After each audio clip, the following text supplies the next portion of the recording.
We've got 2 wizards. What's so fucked? We'll be fine. It's Two fine. wizards, and I only took 1 healing spell. Yes, you'll be I fine. took 0 because I don't have healing spells. So Guys, I have a healer's kit. And a cart and a mule. All will come in handy, I'm sure. I have a mule in a cart too. Oh, wow. You guys are like the most transportation adept party I think I've ever seen. But yes, we will I have feet and can move. Feet. Holy shit, look at Feet this are dude. important. yes, Thank you have God. boots that are made for walking.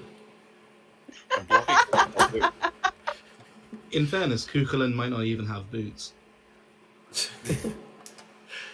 Okay, Is well, he also a hobo? I mean, he's a barbarian. He doesn't need armor. he's got incredibly leather feet.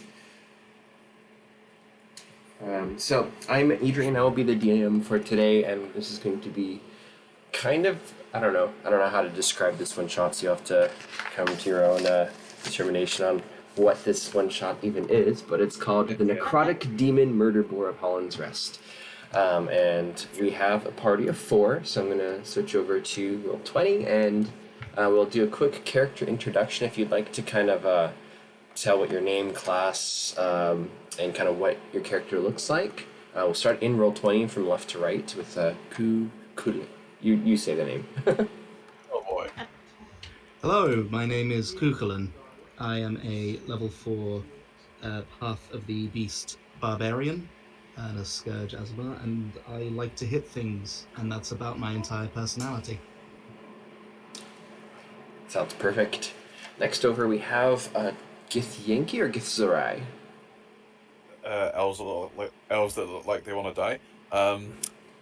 Gets right. There you go. So go ahead. Yeah, so he's a Githzerai wizard. His name is Dreth Vizrain. He is a crotchety old drunkard who has far too much power than people should have ever given him. Fantastic. That's about the problem. Like, he's like, yeah, he's just not a happy guy. He's just a grumpy boy. And what's your class? You're a wizard? He's a war wizard. Excellent. Again, he kind of grew up in the Astral Sea, so war is kind of their thing. Perfect. And how about next over we have Ari. So I'm playing Ari Thalia, Oh, Ari. and she is a she's a gnome wizard. She's actually my first D&D character that I ever made, so I'm bringing her over to the DDG, so I'm super excited. And she is a wizard of School of Evocation. Okay. Shit, we're gonna have so much fireball. So much controlled fireball. all around. That leaves us with Kurolka. Yep. I am Krolka, a Tempest Domain Cleric of Cord the Stormlord. So basically, I am a lightning turtle. Are you not a, what's it called? What's your race? Turtle? That's amazing. Okay, so you guys are in the Dungeon Delvers Guild, which is the largest conglomeration of adventurers, mercenaries, treasure hunters. There's people who come here trying to find adventure and make a name for themselves. There's people who just want to accumulate wealth, and adventuring is typically the most effective yet the most dangerous way of doing that. And it's kind of a crowded tavern in this kind of guild hall area. There's kind of music playing, as there's many bards in the guild, and they kind of sometimes fight over the stage and who's like able to take time doing their performances. But it's kind of loud, boisterous. People are kind of all being boisterous and knocking over glasses and arm wrestling, and just kind of it's a crazy place. Over here by the dungeon master, or the dungeon delver's guild master, is that's his office, and there's a big board, which is kind of their quest board. And it's very common that adventurers will form parties and take the different lower level jobs and kind of go together and head out in a team. And this time, there are several jobs to choose from, but you find yourselves kind of amassing near the board, and you see a particularly interesting quest, which is kind of the most high-paying job that there is, with a reward of 350 gold per person, and this is paid by the Church of Nula, which is over. It's a little bit over in Holland's Rest, but you would all know is kind of it's a port city, but it's mostly known for its high amount of churches. There's lots of different religious buildings over in Holland's Rest. However, the quest board is requesting aid because of very unusual hog sightings, and they're needing assistance with trying to figure out something that's going on over there. I didn't write out a whole script for what the poster board says, but it's essentially there's some sort of, whether it's a virus or a magical curse or something, but there seems to be an issue with their pigs over in Holland's Rest. And so for 350 gold, they're wanting you to go investigate and figure out what's going on. Okay. I like money. Poor little pigs. Well, there'll probably be some things there to hit, so Make some bacon. You could buy a lot of beer with all of this money. you probably could. But, I mean, you do you, I guess.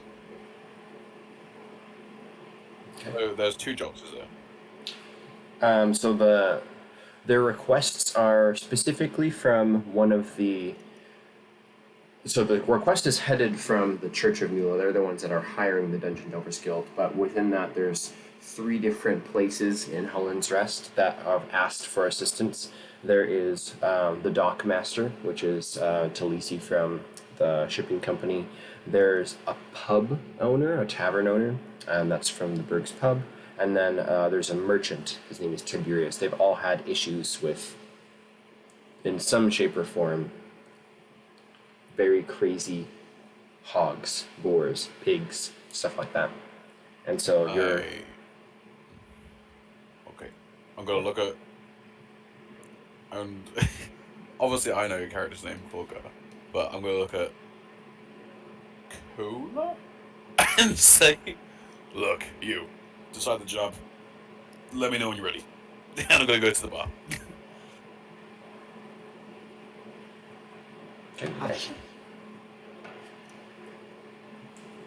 So in the Dungeon Delvers Guild, the barman is basically a legless dwarf with a wheelchair that's kind of more magic tech, if anything else, and he serves you an ale or whatever it is that you want.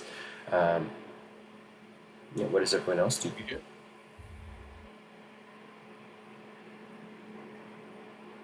I have 1 gold. How much whiskey can it get me?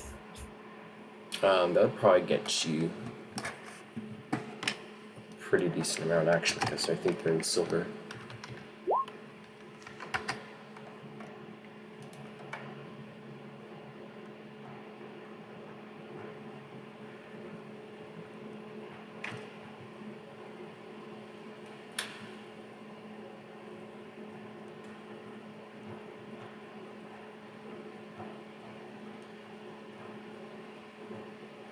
Ari will put her little hands on her hips. She's a gnome, so she's like 3. What did I put her at? She's 3'4", and she's like staring up at the job board. And she goes, "I think it might be best if we head to the bar. The bar tends to be full of information, so if we need to find information, we'll probably find people there who can tell us stuff. But I think that would be a good place to start."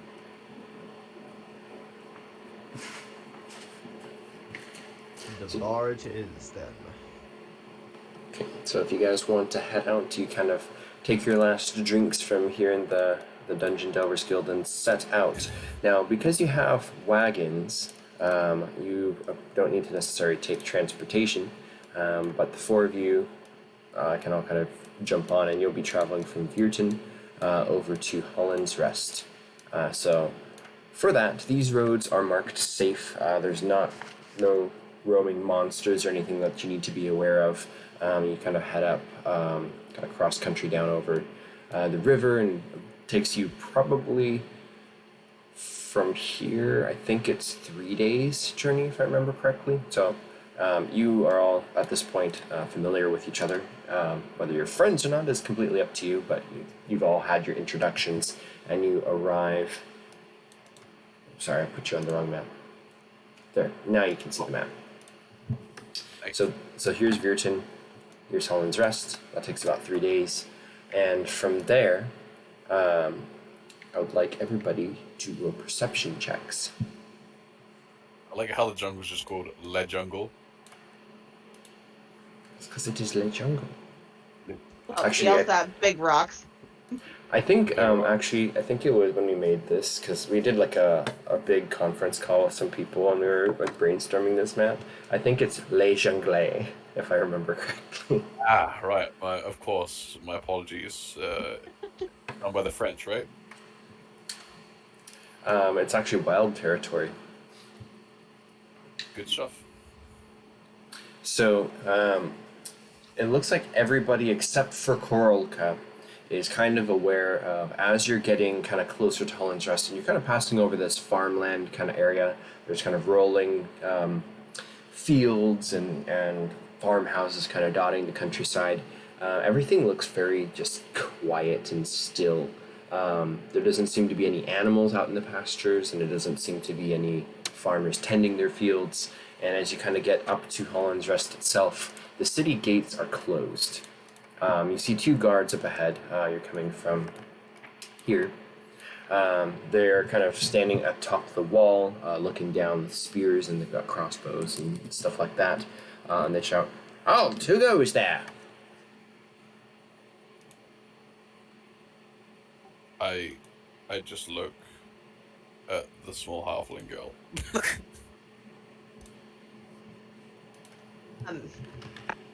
I'd like to think that Ari's driving, despite the fact that she's the shortest out of everybody. So she's like got the reins are like up at her chin. She looks up. She looks up. And she gives like a big wave. She's like, "Hi, we're here for a job. We're from the Dungeon Delvers Guild." And she's like frantically waving with like her little hand, trying to get attention. That's the one. You want a drink? Right next, probably to the portal's probably right next to her. So she's like getting really dwarfed. Okay. Yeah. As soon as you say those, they kind of look to each other. They check a clipboard, and then the portcullis starts to raise, and you will have access into the town. As soon as you kind of proceed through, there's more kind of guards standing around at the edge, and it seems to be, again, empty streets. They approach, and he says, "You're welcome to park your wagons in the stables. You should know that the city is in lockdown. Nobody is allowed to move about the streets without proper authorization. If you are the Dungeon Delvers Guild members, you will all get your sigils." And he starts to pass out this kind of medallion type thing. It's like about a palm-sized brooch that you can attach to your cloaks if you want. And he says, "You're welcome to move about the city, but be careful. There seems to be quite a ruckus in the market right now. Not safe. You should definitely be aware." Okay, sounds like the market is the place to go party. Sounds good. Thanks for the advice. Yeah, just watch yourselves. You never know when one of these things is gonna transform. Transform. You're here to help us with the problem, right? Yeah, but I mean, it Kukulin wasn't very shrugs. descriptive. Yeah. Kukulin shrugs. I'm just here to hit things. Well, we're gonna need him. And he points at Ku. Kukulin gives the thumbs up.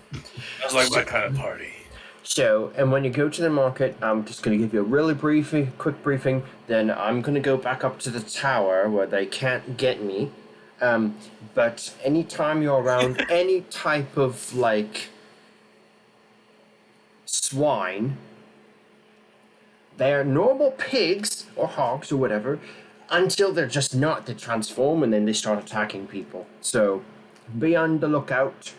Be careful. Watch out for the tusks. And anything else that they can do. lost a couple guards from this and had to quarantine the whole city. Everybody's now stuck at home. Feels like it's been a long time. And yeah, just be safe. Don't get bitten This either. makes the fourth wall something fierce. Why do I have the strangest sense of deja vu? I feel a deja vu. Well, it's the first time this happened in Holland's Rest. I'm surprised the churches aren't sending out like some sort of holy crusade against these, but they decided that the Dungeon Delvers Guild is the right people to call, so it looks like they sent us, and he counts you off, 4 people. Yeah. Well, God rest your souls, I'm gonna go back up in my tower. Then he starts to climb back up the ladder. That guy needs to get laid. Big time. I'm off at 7! Wow. Well, he Did he offered. had a booty call me? I'm a fucking walking crate. He climbs off and closes the trapdoor. He's gone. Well, good for you. You have a date after this. Let's make sure that you're alive. So figure out what's going on. Damn. This is a turn of events. I thought you people weren't terribly interested in the inhabitants of these realms. Rude. It was just a generalization. I don't know too much about you. Yes, and I'm sure all humans are shit-kicking bastards. I'm an Azamar. Same thing. Alright, if that's the way you're gonna do it. I drink some wine. Okay. So, based off of your kind of job description, you know that there were 3 locations that were kind of seeking help. There was the market, where merchant Tiberius was requesting assistance. There was the docks, where the request had come in from Talisi of the shipping company. And then there was the Berg's pub near the Master Tree in the plaza. For what you see in Holland's Rest, because this is a kind of very medieval-esque looking town, there's cobblestone streets, kind of thatched roofs, and kind of whitewashed houses and everything. There are 4 towering 300-foot trees that have been brought in from the Feywild, basically, and used as almost like for, I guess, for histories. There was a game where these were used almost like terrorist weapons, where they would plant the seeds underground and kind of tear through the whole floor of the city and break down buildings. Because the way that these seeds worked is once they were planted, they immediately grew 300 feet tall, and they're like these huge, giant trees. Oh. So, Memories. So- Yes, I remember that. so there's 4 of them scattered throughout the city. This one here is the plaza. This is kind of the central portion of the town, and just right in the middle where there used to be a well, there's now this giant 300-foot tree.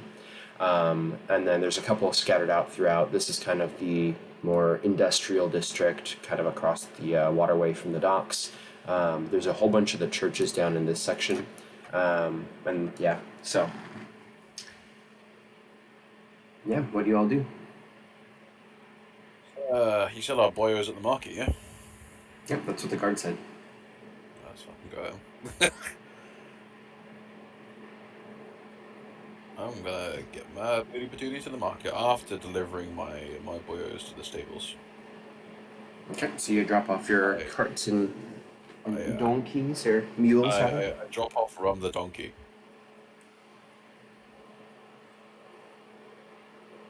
Okay. Guess it's time to head to the market. Just everybody be alert. It sounds like we're not.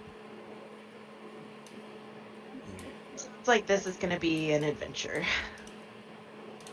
Kukulin draws his Good Harley trick. and puts it across his shoulders, just casual. Okay. So as you proceed through the streets, again, you see shuttered up windows. Everybody's out off the streets. There's nobody kind of walking around.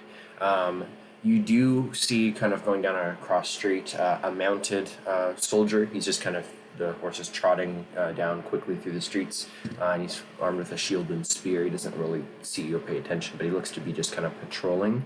And then kind of as you move through the city, you get up to the marketplace. And let me move you to market. And this doesn't have like a battle map. It's going to be theater of the mind for when you're in the market. And what you see is kind of these town houses and kind of stalls and vendors where people would sell normally produce and eggs and stuff like that, bagels and any other types of foods that you can imagine. However, it is very closed off and there's no product out. Everything's deserted. There are no people here. It's all empty. And as you kind of come in, you would see that there's a section of the market where there's like livestock, and there are it's like sheep. There's some like horses tied to one of the like parking spaces for I can't remember the word for it. You know what I mean? And there is a single person who's out here in the market, and he is a very fat dragonborn, and he's sitting by a fence where he's got his livestock, which you can all see are pigs. Hail.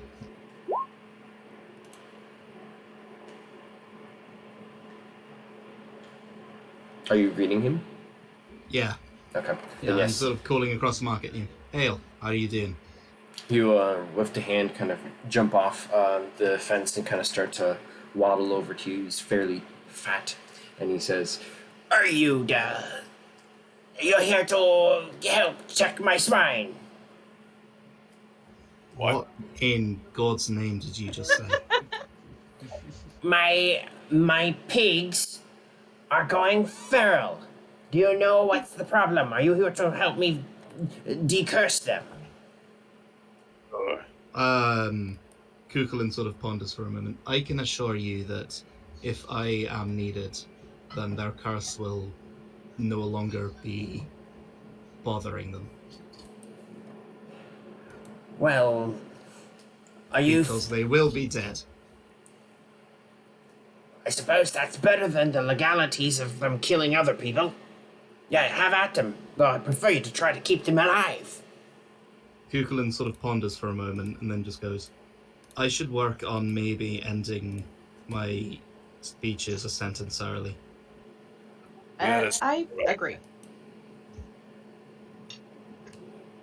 Kukulin gestures to the other members of the party. These three are more magically inclined than I am. I'm sure they'd be willing to have a look at your pigs. Yeah. okay. Do you all approach?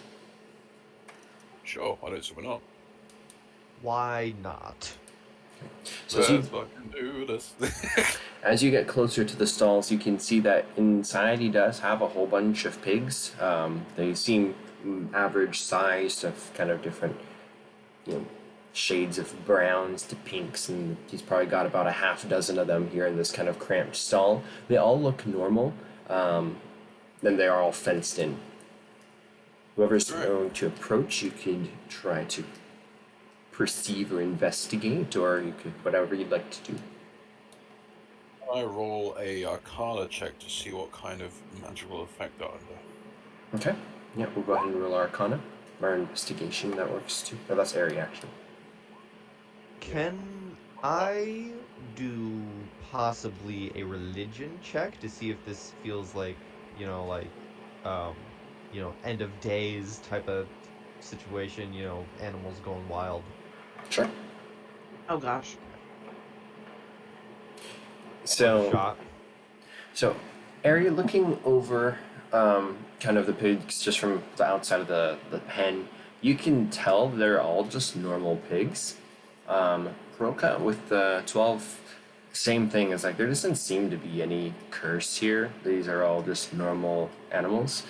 Dreth, as you are looking at it, yeah, there's absolutely no magical presence on these pigs at all. There's no magic on these little things. And then as you are speaking those words, you begin to sense a pulse of kind of energy. There's magic on these things. There's magic on these things. And then one of them starts to swell and grow fatter and larger and turn kind of more of a black color. And then all of a sudden, tusks kind of grow out of its face and its eyes turn red, and then it swells up to about twice its normal size, and then I would like everybody to roll initiative, please. Oh no! Do I get any advantages or anything here? Having seen this thing grow before it did? Sure, we'll give you a surprise round. Nice. Time to Oh. bring down the thunder on a little piggy. I got a good thing I got a surprise round, guys. Holy crap. Yeah, wow. Okay. And they will So be this going is on what happens initiative when 10. you're the player rather than the DM. Who's Yeah, ready funny to that. make some bacon? Oh, So, Bacon time. yeah, so we'll let Krulka go, Drath go first with being able to kind of sense this magic presence kind of taking over. alright. Okay, that's mine silver. Okay. That's a fail, so it takes mind psychic damage. And it also subtracts 1d4 from its next saving throw. Okay. Yep. At the end of my next turn. Alrighty. So that's the surprise round. Krulka gets to go. Lovely. Let's see here. What do I have on my sleeve?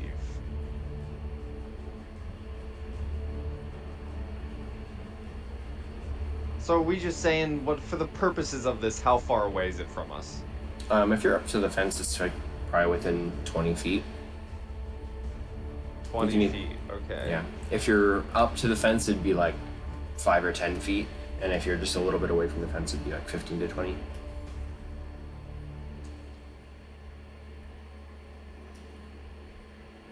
Let's see, I have some fun stuff.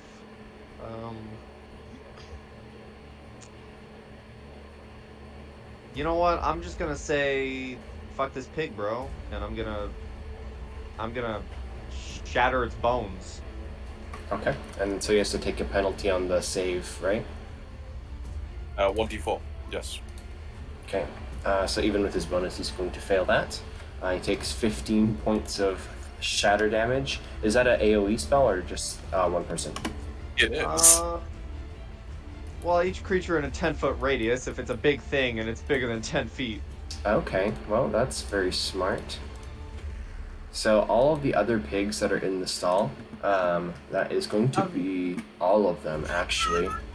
Oh no! Can everybody Okay. can everybody roll for me 2 d20s, and then I'll roll the last one.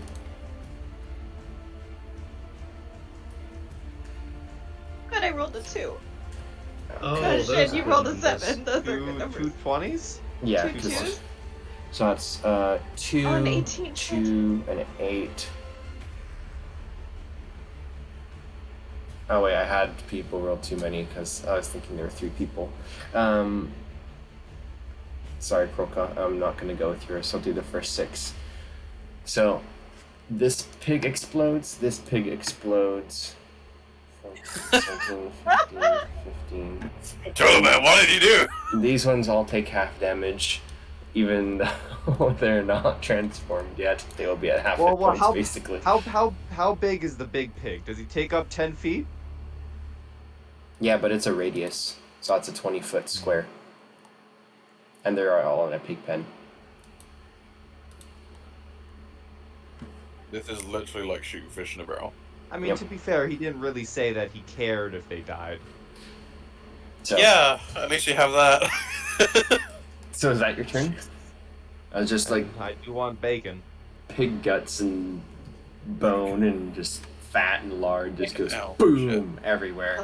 The other Yeah, pigs but- all fall prone from that and have very big open wounds from the shatter. I Coop. think that's a successful turn. Yeah. Good job. Listen, collateral damage. Okay, if the others were gonna turn, we might as well finish them off.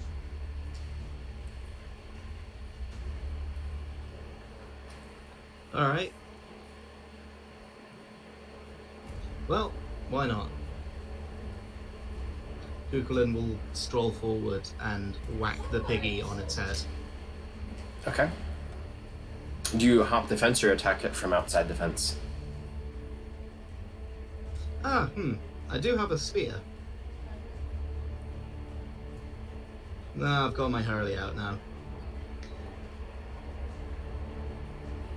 I will walk into. I will climb over the fence into the paddock if possible, Sure. Yep, you may. and give it a bonk. Okay. Oh. That is going to hit with Hurley. The Hurley is a modified maul, or a reflavored maul, by the way. Okay, yeah. So you smack it and break off one of the tusks. It snorts and steam comes out of its nostrils. It looks like it's just about dead. Hmm. No, I don't think I can do anything else on my turn. I don't have a lot of bonus actions yet, so that'll be me for now. Okay, so so these go on a 10. So Ku's right kind of out there with it. Dreth, where were you when you cast that? Were you up against the fence or were you on the inside or outside? When I cast Mind Sliver, I'm outside of it. Like, I'm a good 10 feet away. Okay, so you're 10 feet from it. What about... 10 feet from Q, I guess. Okay, so you're actually 15 feet away from it then. What about Ari and Krolka? Where are you both? With Ari doing the investigation check, she probably would be at the fence. Okay. Yeah, so would I. Okay. So, on the 10, the pigs that all fell down start to like get back up a little bit, and then they start to morph and warp, and there sounds of bones like cracking and kind of re-straightening, and they all go. Wah! However, they're all still cut up and bruised. See? With open wounds. The shopkeeper is like, You're right. You get Oh, them! yeah. I'll pay you after! and he starts to beeline it as fast as his stubby little legs can. This is why you bring the AoE immediately. Then this demon pig looks over directly from Ku to the others, kind of on the other side of the fence, and it starts to mutter in infernal. Then it opens its mouth and blows out a cone of flame, which is going to catch Ku, Dreth, and Airy in a fire breath attack. So all of you will roll dexterity saving throws, please. Should have pissed off the pig. I should have taken Infernal, so it forced Adrian to do a voice so I could understand it. Dexterity save, yeah? Yeah. There you go. Oh, those are some good numbers. So These are not good numbers, guys. I am very pushy and will immediately die. Thank you. Have a nice day. okay. So terrible damage. I Everybody die. takes Thank 9. you forever. However, Ku, you take only 4 damage, which is halved because you passed. Yeah. So that is a bonus action to cast Dragon's Breath. It will then kind of lower its tusk and try to gore you,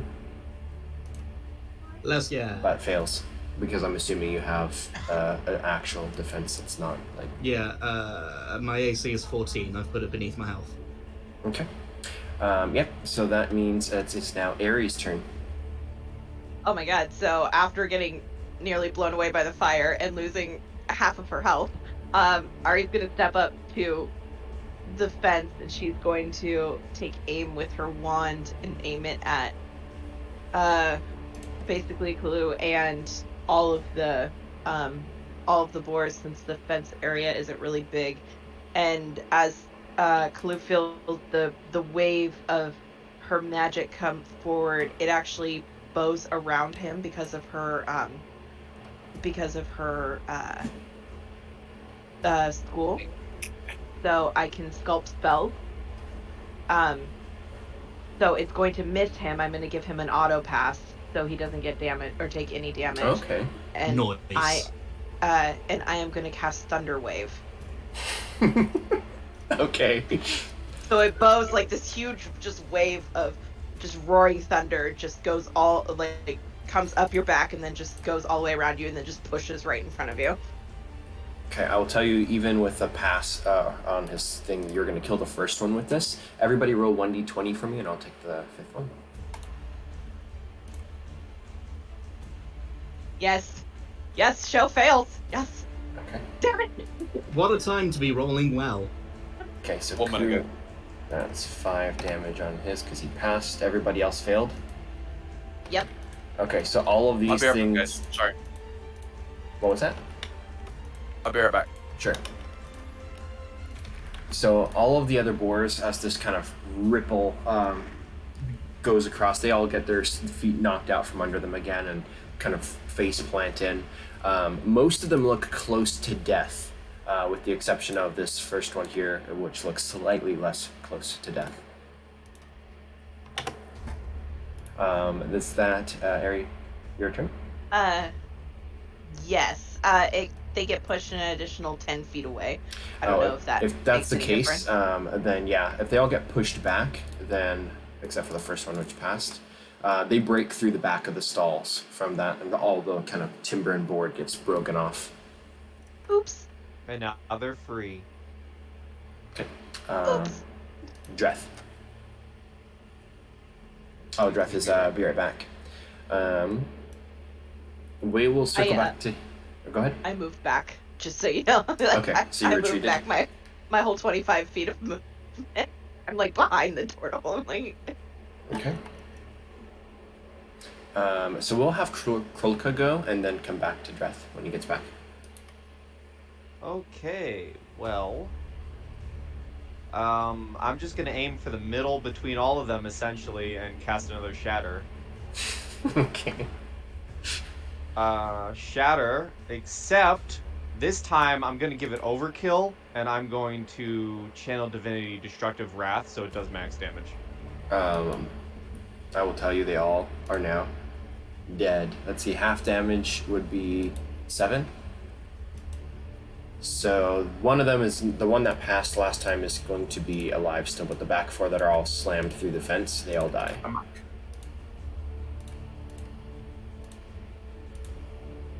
Let's see, that first one was a 15, so that was a pass.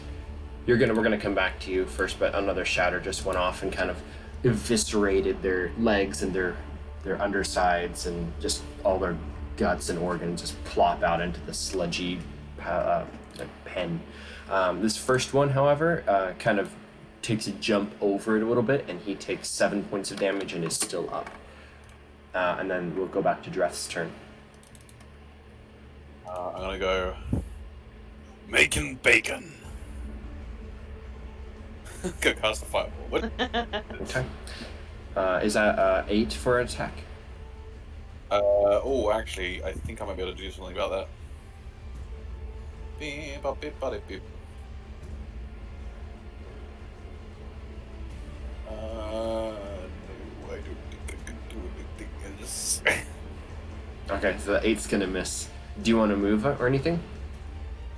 I'm gonna stand back. Okay. I'm getting any closer to that. I need to sit down for a solid minute. Ku. What is the radius of the shatter?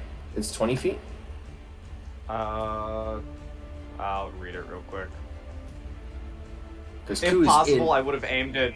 Yeah, if possible, I would have aimed it to not hit someone. Okay, I mean, Yeah. because you can set it back far enough. It's just you're going to cave in the barn portion. So there'll be a little collateral damage. So Ku Each is... creature in a 10-foot radius sphere is centered on that point. Yeah, so you would basically center it at the very back where the pen has broken through and all the pigs are kind of prone and getting back up. So the shatter just completely collapses that front half of the barn, and then all the pigs die. But Ku is still safe from that. Oh, thank you very much. So yeah, Ku, your turn. Well, there's only one pig left. Yep, and it looks pretty bad. It Hey, just got buddy. shattered twice. Pretty bad. Like maybe it'll skip school and. Kukulin looks down at it and just goes, I'm sorry, I can't think of an appropriate joke for the situation. Just dispatch it. Yeah, you just like whack it and it crumples down into the ground. Yeah. Well, is anybody hungry? I could sit How- with a meal. How many of these demon pigs were fried by the shatter? I don't think Shatter does electric damage. I think it's force or thunder, isn't it? It's thunder, which is like sound. Yeah, it's like sonic boom. Like their entrails are just It's filling the entire muddy bottom of the pen. There's some meat on some of them if you wanted to try to harvest them. The Yeah. shop owner has run away. He's gone, basically. I will give it a go. Okay, yeah, you can go ahead and Coward. harvest if you want. That would be a survival check, I suppose. Ugh. I just stick my hand all the way up in there. This is You feel around. You find the femur and pull it out. Meat. Got it. I pull out the femur and go, you know, some would say this situation's pretty humorous. Kukula would like to rage. Okay. No, he will not. You can hear Ari's eyes rolling as she like pushes her way past him and gets down next to the boar. And I'd like to do an investigation check to see if I can figure out what is causing the pigs to turn. Yeah, you can definitely do so.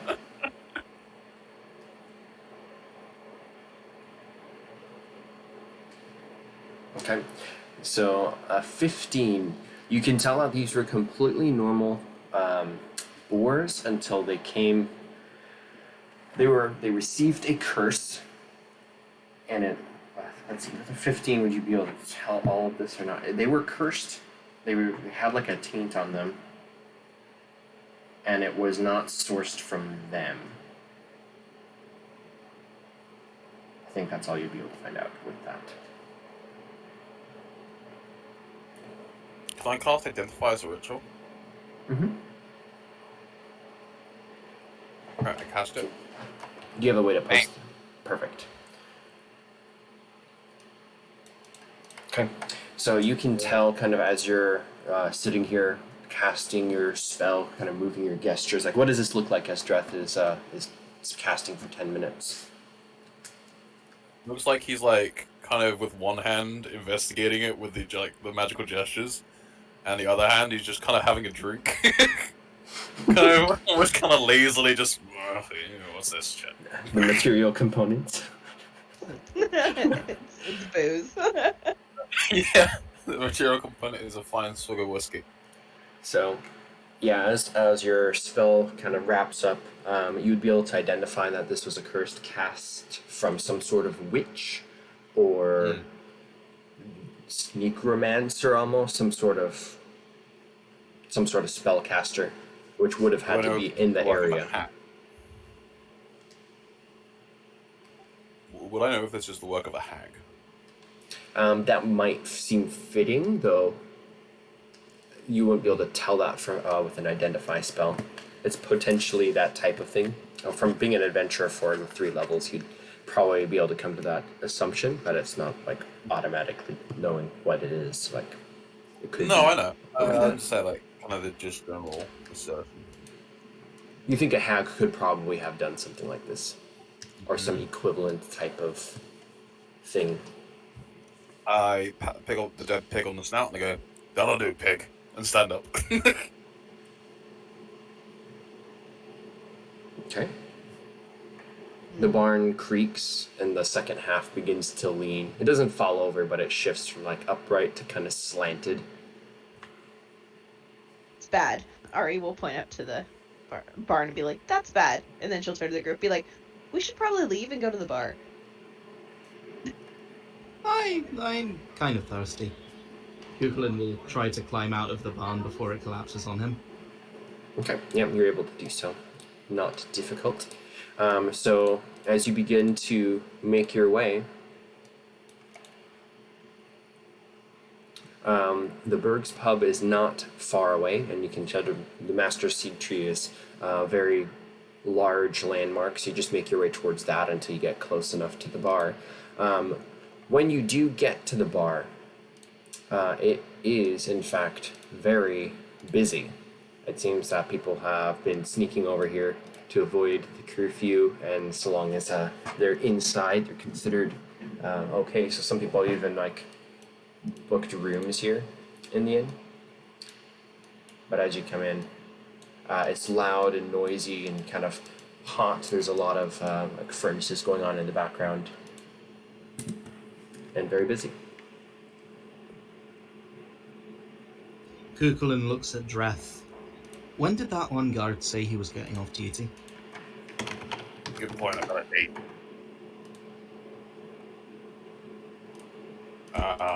When was the guard getting off duty? Roll a history check. I mean, I wasn't expecting the offer, so I'm not really obliged, so I'll take it, but... Heading through buying a drink.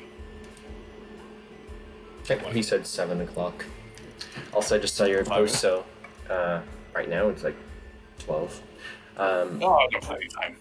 So if you took a pig away for butchering, do you have a place to store it, or are you just hauling this pig carcass? I'm hauling the pig carcass to the bar and saying, if you can make me and my friends a meal out of this thing, you can keep the rest. Sounds good. Drinks on the house for you. And the barkeep Good, kind of yeah. runs around. He looks at the pig, and he's like, "What the heavens?" It's a big one, isn't it? I guess we can still use the top of it. And so they drag it off to the kitchens, and then you are served free liquor. Yeah. It'll take them a minute, but they'll whip up some Yeah, I'll buy that. pork chops. Yeah. Making bacon.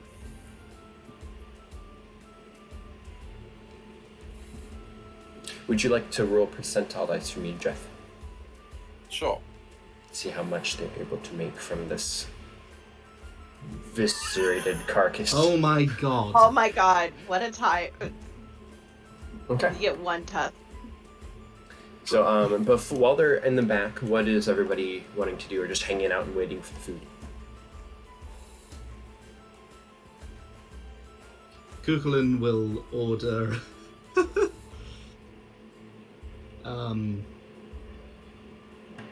Kukulin will order some bread.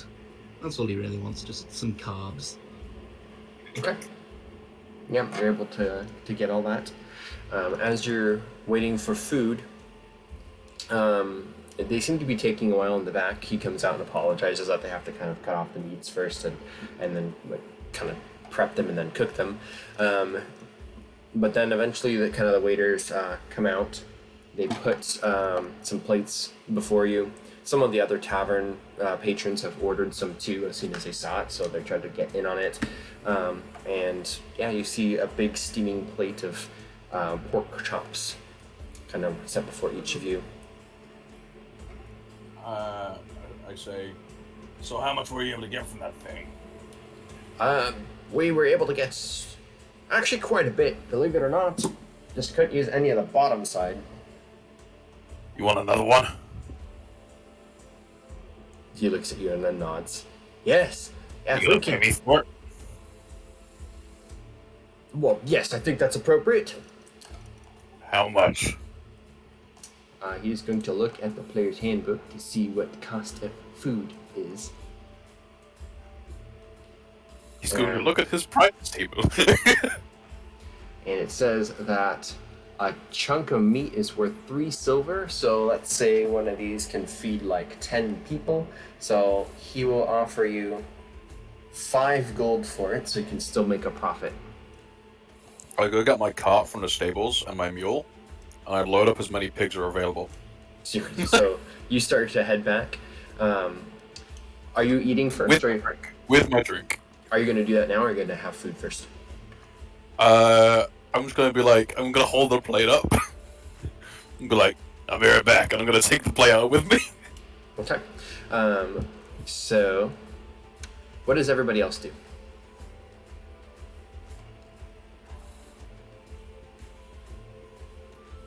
I'm just chilling, relaxing, worshiping the Stormlord like I do. At the bar? As you do. Ari is rubbing her temples. Just kind of more blown away at the situation than really anything else. She'll climb up on the chair and stand up on the chair, put her hands on the bar, and lean over to the bartender and say, "So we're from the Dungeon Delvers Guild," and she'll show her emblem, and say, "This was one of the places that was under distress. Who do we talk to for that?" Well, that would be me. We seem to be having kind of, well, you kind of fixed the problem by bringing that in here. We were out of supplies because of the shortage of the hogs, so we were hoping that you could lift that curse or whatever it is, so we can get our supplies in, and then it wouldn't be an issue any longer. But you kind of looked like you fixed that problem already. Now, for everybody's plates that they got out, did anyone eat yet? I mean, Kukulin just asked for bread. So you did not? I would try it. I would eat it, and then, but she wouldn't have any alcohol. She would have like a giant glass of water or milk. Sure. What about Kroka? Kroka's the vegetarian. He offers up bacon as worship towards Cord. And Dreth, are you eating on the way out? I'm eating on the way there. I'm on the cart. Okay. So, I need everybody to roll 1d20 for me. And then I need Ari and Dreth to roll a Constitution saving throw. Cool. Wow, I'm rolling really well today, which can either be good or bad. Yeah, that can either mean something really good or we all drop Nice. dead immediately. I wasted my 3 for whatever reason I was rolling, but I saved myself. Okay, cool. I'll take that. Okay, and then Dreth, if you can roll a d20 for the NPC. No, you just killed innocent lives with Oh that no, or they turn themselves. Okay. food. Oh no. So at one of the tables over here, Were-boars. Right. Were-boars. you hear coughing and sputtering, and you guys kind of feel like, yeah. Ari, you spit out the meat because it's like, this does not taste right. But two of the patrons at one of the tables behind you start to retch, and then they fall out of their chairs and begin to morph. Their hands turn into Oh my God. cloven hooves. Their heads kind of bulge and pop. All the hair pops off, and then their snouts elongate. And they are now savage pig people. Everybody, please roll initiative. Time to Finally, kill savage pig people. Do I roll Finally, initiative? another I'm chance to not hit there. something. Yes. It makes me feel good to be a vegetarian. I got a 1. Oh my god. And you got a 2! Do I still Yeah, but roll I gotta- initiative? 'Cause I'm not there right now. You can just be getting back. So you can roll initiative, but we'll give you like an extra delay, so it'll take you another turn before you can get back in. I use my death action to build a lot to lay all these pigs on there before the kitchen staff can say no to the meat. Okay, Ari, you're the first to go. Oh my god. So I spit Don't out kill the the food. innocents. Spit out the food. No I'm more like, "Pit, pit, collateral." pit, pit." And then I turn around on the chair and I see this giant pig man in his suit. I'm like, what is going on? And I pull my wand out and I point it at him and I cast Chill Touch. Okay, go ahead. 21. Yep, that hits. Is that necrotic damage? That is necrotic damage, yes. So it envelops him and kind of dissipates as soon as it touches his hide, and does less damage than you think it should have. Oh shoot. Since I'm standing on the chair, I jump on the bar and I jump behind it and I duck down underneath the bar. Okay. I go up and over and down. Dreth. Are you pulling like a John Wick, like diving over the bar? Yep, just tuck and roll, man. Tuck and roll. Okay. So Dreth, I presume you have a dex score of at least 11 or higher, or is that a 10? Dex? Good question. My dex is 12. Okay, then yes, you get to go first. Is there anything dangerous around me, or? Oh, you are actually moving. See, if you wouldn't know anything's going on, so you'd take your turn to get up to the tavern again, basically. Do I have all the pigs on the cart? Yes, behind you. We'll say yes. Cool. I walk into the bar and go, alright, I'm gonna make some money. Yep. And then look over and see the thing and go, ah, fuck. These like saloon doors like swing closed behind you. Like, then you see them. Hey, fellas, no hard feeling, right? And I cast catapult. You would be able to do that on your next turn. Your whole turn is taken getting inside, basically. Okay. So, the two pigmen flip over the table, produce cutlasses from nowhere, and this one immediately goes here and starts attacking a villager, but can't like control its new appendage of the hoof very well, and just kind of swings wide. This one is going to go 1, 2, 3, and try to throw this person down the stairs, and succeeds. Bom, bom, bom, bom, bom. And they both go tumbling down the stairs with screams. All the villagers start to scream and kind of like trying to run away. So they all run to like the edges of the room, trying to get away. And then that is Ku's turn. Right. Actually, technically, this one would run away too and get an attack of opportunity. Yeah, no, she gets killed. Ku. Look, I understand that you're monsters, but there's no need for rudeness.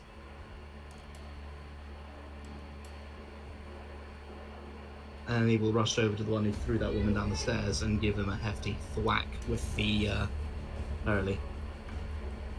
Okay. I'm going to use the Great Weapon Master feat. So let's hope my rolls remain okay. Get that big damage. 18 and 18. Yep, that is Yes, going to Jeez. hurt a lot. that's amazing. You knock him to his knees and he staggers, but he's still up. All right. Bear with me 2 seconds, sorry.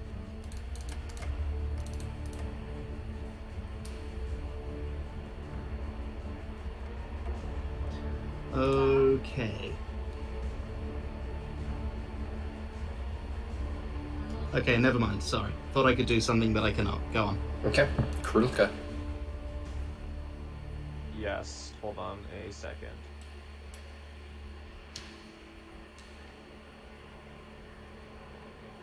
Let's see what I have in my repertoire.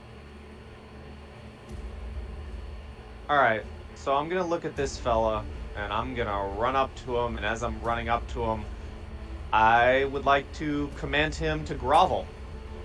Okay.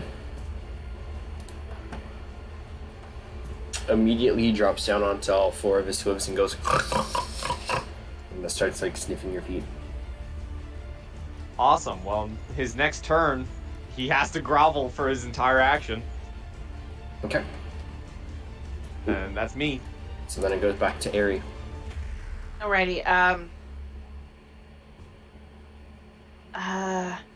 Ari's gonna peek her head up Alright. and realizing that the chill touch didn't work, she's going to line up a shot to Mr. Grovelly guy. She probably can't see this one from the stairs. I'm assuming that these go up. They go down. Oh, they go down. So, nah, she'll take a shot at this guy. So she's gonna line up her wand against, rested on her left hand, using the ring on her ring finger to cast Chromatic Orb. Okay. And we're gonna go with... Oh yeah, we're gonna go with fire damage just to be theatric. That's an 18 to hit, Okay. That hits. and that's 11 points of fire damage. Okay. Kroka, this fire swings around and kind of ignites the pig's jacket, and you smell the searing scent of toasted bacon. We'll make a fine offer to the Stormlord. Okay. Ari, is that your turn? That is the end of my turn. I duck back behind the bar because I Okay. squished. Yeah, the bartender's kind of sitting there with wide eyes too. I can't believe they're in my tavern. Dreth. Right. Just gonna look over to the barman and go, so I'm guessing you don't want the beat. He ignores you, hiding behind the counter. Okay. Finger guns. Yeah, pretty much. Alrighty. I'm gonna cast Firebolt Okay, Nice. that hits. on Bacon Boy over here Taking damage. for 9. 9! Yeah, more sizzling, searing, and he squeals. And kind of like rubs his nose against Karlka's boots. Any movement or a bonus? I don't think I can do anything as a bonus. So let's see. So, if not, it is... Yeah, I'm probably gonna stay where I am, actually. Okay. Pig Boy's turn. This guy is continuing to grovel at Krillka, almost like trying to like hug your legs. However, the one up here flies into a rage, squeals, and then with its great axe that it pulled out from under the table, he is going to swing recklessly at Ku. And that will be a 16 to hit. That hits. Okay, and then I believe for the great axe.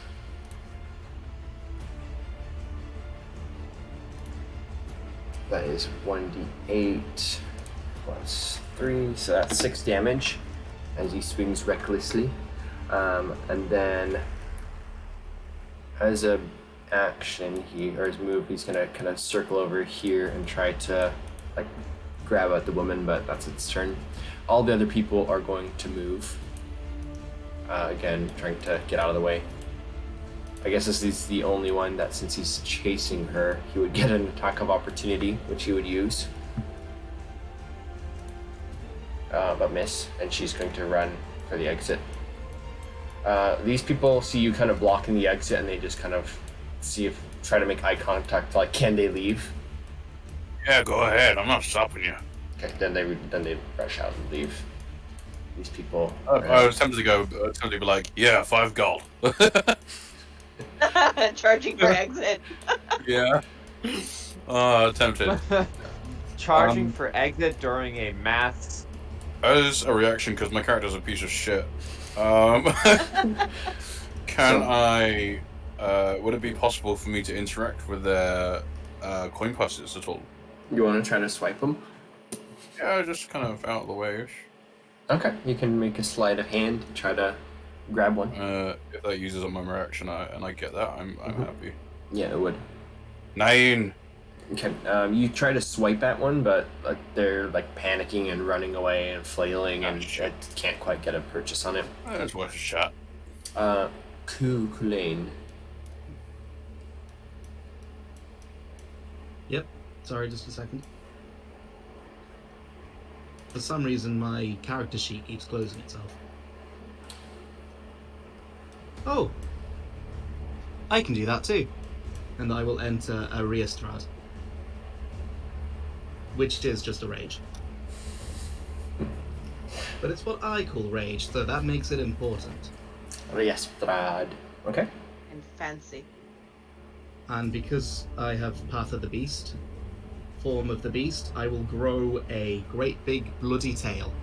Ooh. I imagine there's like the sound of lightning as it happens. That's my job. Nah, that's Krulka's thing. I'm gonna go for crunching bone, splitting flesh. That works I'm gonna too. go for body horror. Adrian, do you remember those sound effects that I had for Yes. for Daniel? Where did you get those? Where did you get those? Those are amazing. You mean I these? need them. These sort of sound effects, these ones. I don't know if those are even going through. Unfortunately not. No, because they're so I need good. them though. I need them. Oh Sound well, effects. I'll sort it out. I see now why they are not going through. So these are... Ugh. Ugh. Ugh. It's And my personal gross, favourite. But I need them. And my personal favourite. That sounds like a meaty slap. That sounds like you hitting somebody with the maul. That is what that sounds like. Like Anyway, fucking yeah, weird. so Kukulin enters a rage and he gets fucked up, dude. And also grows a tail because he can do that. Like a scorpion tail or something? What does it look like? Yeah, pretty much. It looks like a great big bloody scorpion tail, and also he's got a great big basically a massive bludgeon in his hand. Mhm. Also, I think one of his eyes falls out. I don't remember the myth exactly, but I'm pretty sure one of his eyes falls out. Is it hanging by a Are tendril? you fully embracing the Celtic? I am. That's what This dude is named is. Kukulin for a reason, mate, Yeah, because I'm okay. making Kukulin. Yeah, I got it. Anyway, long story short, I'm going to give him a thwack with the Hurley again. Okay. I'm a great weapon master as well, so let's hope my rolls are good again. You also have advantage because 15 to hit? That hits, but yeah, you would have had advantage. Yeah, 15. So. Yep, so 18 halved to 9, unless that's magical. It is not. It doesn't count, I think. Okay.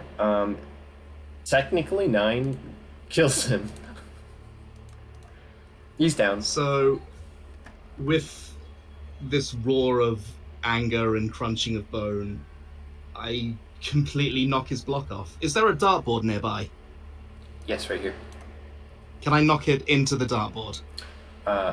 Yes, with the proper roll, which just re-roll an attack and see if you can do you have a ranged attack option?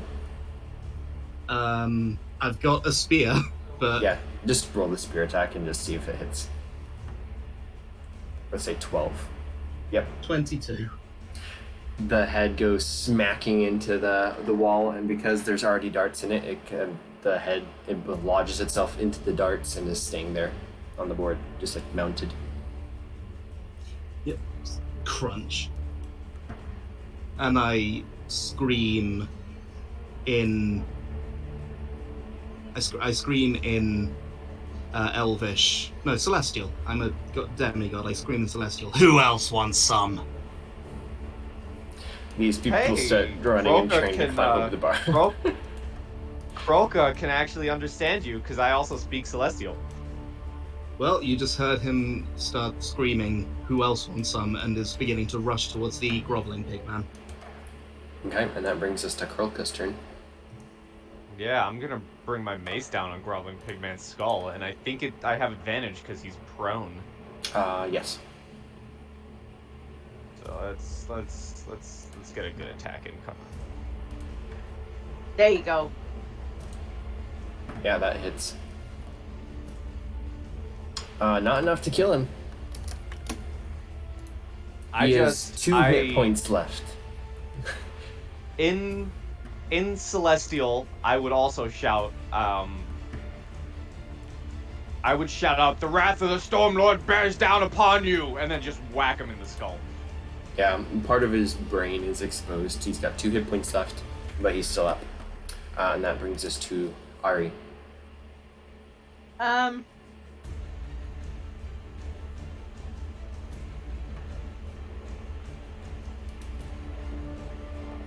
Man, I don't really have any other rage, anything that could hit him from where I'm at that doesn't cost a spell slot.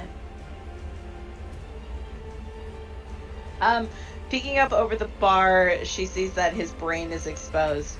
And she'll jump over the bar. 5, 10, 15, 20. No, she won't. She can't even get there. So she's just gonna peek up and be like, "You got this!" And then she'll duck back down behind the bar. You have like what, 25 feet of movement? I have 25 feet of movement, yes, because I am a gnome and I am short and he's 45 feet away. A gnome. No. Okay. My little legs can only go so far. Yes. That brings us to Draft then, standing at the front door trying to pickpocket the fleeing tavern. Hey, can Patrons. you buy me, guy? Just trying to make the best of a shit situation. I'm gonna stay right here, and I'm gonna keep, Keep making bacon. 14 to hit. That misses. Just barely. Darn. Well, that's me. Okay. And I'm going to reserve any other actions or bonus actions or anything else I have left for my, let's call it a new enterprise. Okay, so this guy is going to stand up for half its movement, and with its big battle axe, it's going to try to chomp at Krulka. Mm-hmm. That's a natural 20. Wow, yeah, Bye. that hits. Oh, And so he has a battle axe, not a great axe. So this one is. Where's battle axe out? That's 1d8, so that's going to be 8 plus 8 is 16 points of damage to Krulka. He will then action surge and attack Six? you again. Hold on, 6? Oh no. 16. Well, hold on. Hold on. I'm gonna reaction, and I'm gonna make him. He's gonna have to use a dexterity saving throw, and it's gonna kill him anyways because he's gonna take some lightning damage. Yeah, that's gonna kill him then. So he's about to action surge, like he holds his axe back and he's about to chop down with a big battle cry, and you guess his skull flashes for a moment as he's being electrocuted, and then he just drops to the ground.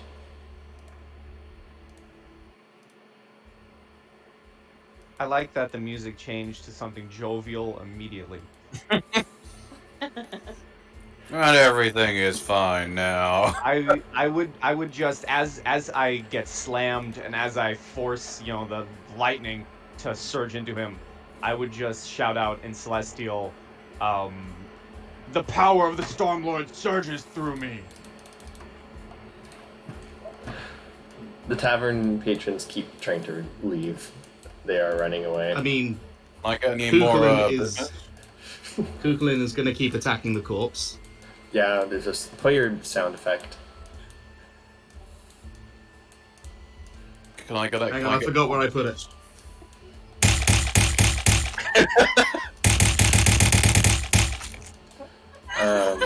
Drath, if you're actively trying to like steal from these people, you can roll 3 sleight of hands as the crowds are just like taking off through the doors. Actively. Oh my How many sleight of hand checks do I make? 3. Okay, so 14, 6, and 14. 2. Okay. Between all of those, you're able to retrieve 20 gold. Good shit.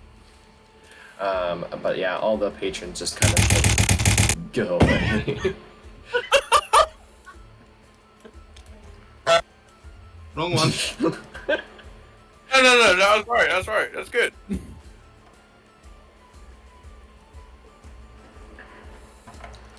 So Okay, I'll stop. the barkeep looks over at the dead bodies and he's like, "You guys are gonna clean this up, right?" The So, one dead body and the guessing- one that is currently being reduced to mulch. Yeah, there's not even bone fragments left. It's just getting squashed into paste. I will look at the bartender with my rage face still on. Oh, he's gonna run out. Dreth, you can make another sleight of hand if you want.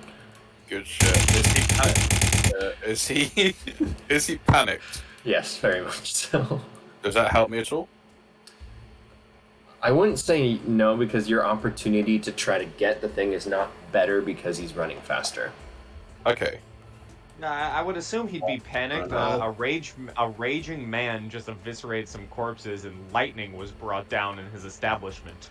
Also, I That's true. grew a Roll tail. percentile. Roll percentile? The lightning kuka. Yeah, I'd do it. Yeah. That's a D100. Yes.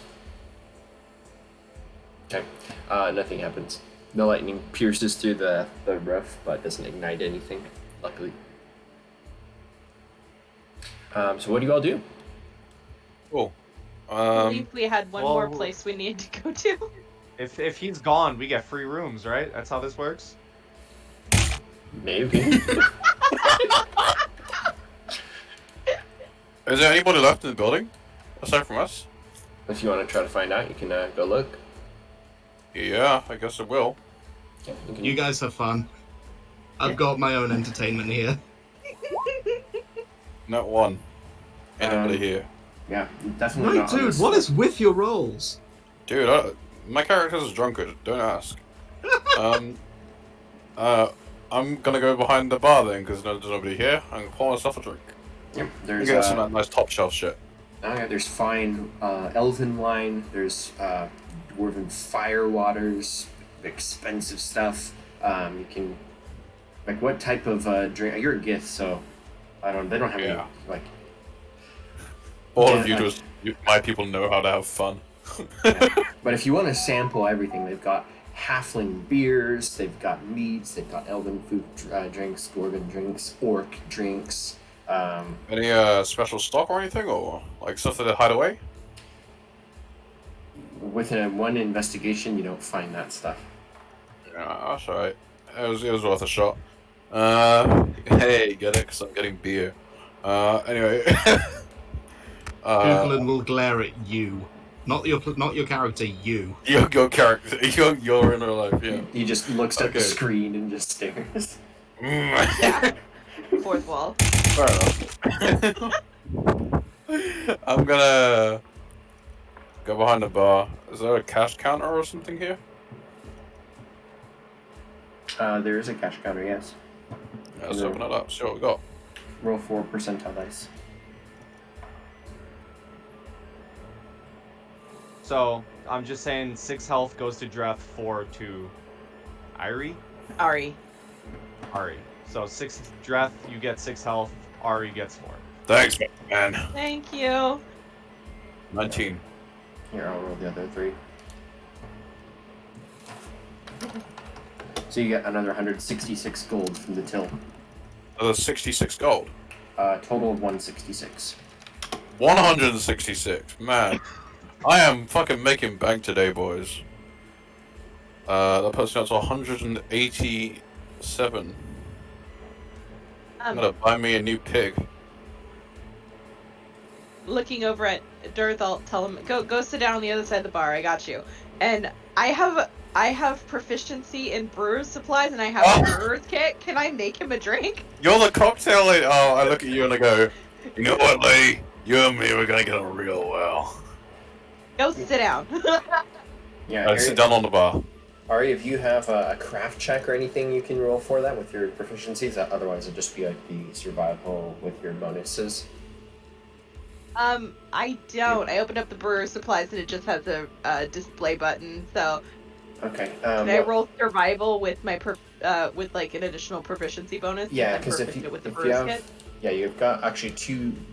You would have 2 proficiencies, and then I think survival it's a wisdom check to do it, right? So yeah, you can roll survival plus double proficiency.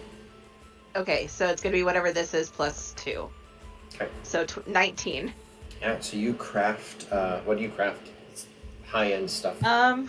Yeah. So I am like looking through the liquors, and I'm looking through the beers in particular, and I'm like smelling each one, and you just see her take like certain beers and add a certain amount into a glass, like she's visually calculating and measuring based off the scent of the beers, and then she takes the smell of it and she puts it in front of you. She goes, I don't drink, but I've really figured out how everything smells in order to make a really good drink, and I'll set it in front of him. Shit, I took a drink. Okay. It is amazing. Oh, I also leave a note if he has any spare parchment around in the till, and I just say for services rendered. Yeah, there's the receipt lines that you can just pull out a big reel of parchment and write. The drink So is basically, if he tries to charge me for this or tries to go after me with this, it's basically in his own logbook. Is the idea? okay. Yeah, you can do that. Dreth, the drink that Ari's made for you is so good you get inspiration. Oh, I drink and I go, this is some good shit. Oh, for Me? God's sake. You and me, we're best friends now. You got that? Good to know. So, best friend, we have one more place we need to go, and I will start walking towards the door. Oh, yeah. Okay. I'm abusing the best friend thing. Let's go. Let's go, best friend. 100% Dreth is fine with that. I unload the pigs on the front doorstep and I get going. Okay. Speaking of, well, no one said it, but for the health, did you all get your healing words from Krotka?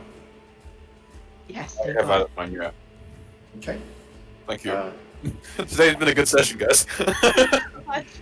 Is Ku coming as well? Is your tail powered down? Like, what happens over there? Well, after Kukulin finishes beating the body into, at this point, at this point, it's just blood soaking into the wood. He'll stroll over to the bar and finish his bread before leaving. Okay. Do you leave the dishes on the counter? Oh yeah, I'm not cleaning this shit up. It's not my job to clean up. It's my job to make the mess. Perfect. So, you As head- I have stated previously. Oh, a civilian, right? Who is? This was a dead civilian. At one point in their life. At one cut point off. in their life, they were a dead civilian. They were a civilian at one point in their life, and then they turned into a pig man and they died. Into a dead civilian, sneaky bastard. Well, the pigmen's here. This is a different person. Yep. Was that the pigman, or is this someone who got cut down by the pigman? Oh, hold on. If you're looking at an actual token, I'm not on that page anymore. 1 second. That is a dead person that got sliced by the thing. Same as actually no, that's the pig man. No, there were two fatalities. One person broke their neck when they were thrown down the stairs, and then there was this person who got slashed by the scimitar. Alright, Kroka would basically close their eyes, say a little prayer, and offer them up to the storm. Okay. It's struck by lightning. If I had rules for clerics and deities, you would get a divine favor point, but I don't have any actual rules for that yet. So you just you get your deity shining his smile down upon you for being a good cleric. I'm Aw, in favor with go the Storm cleric. Lord. I'm You know, okay with I'll that. give you inspiration because that's the only game mechanic that I can Yeah, I'll take it. You get inspiration and a very staticky pat on the head. Yes. do. Okay. So as you step out into the streets once again, it's again maybe 1 o'clock. For the amount of time that it took for you to have all the drinks, like craft the drinks and pound the body into the ground and stuff, if you want to take a short rest, you may. And then Wait, what's he doing if there's no bodies? there is He the just- other I'm body. pounding something into the. I'm sorry. There's the headless body of the other one. Yes, I would I like to take a think- short rest, please. Yes, I'm calm now. I will take a short rest. Yeah, I'd say you guys spent enough time in the tavern after the fact to take your short rest. Oh, I'm back Wow, up. that is a lot of health. Oh my god. Arcane recovery. I need to do that again. Nice. Yeah, I'm saving that for my next one. Plus, I've only used like 1 spell, so.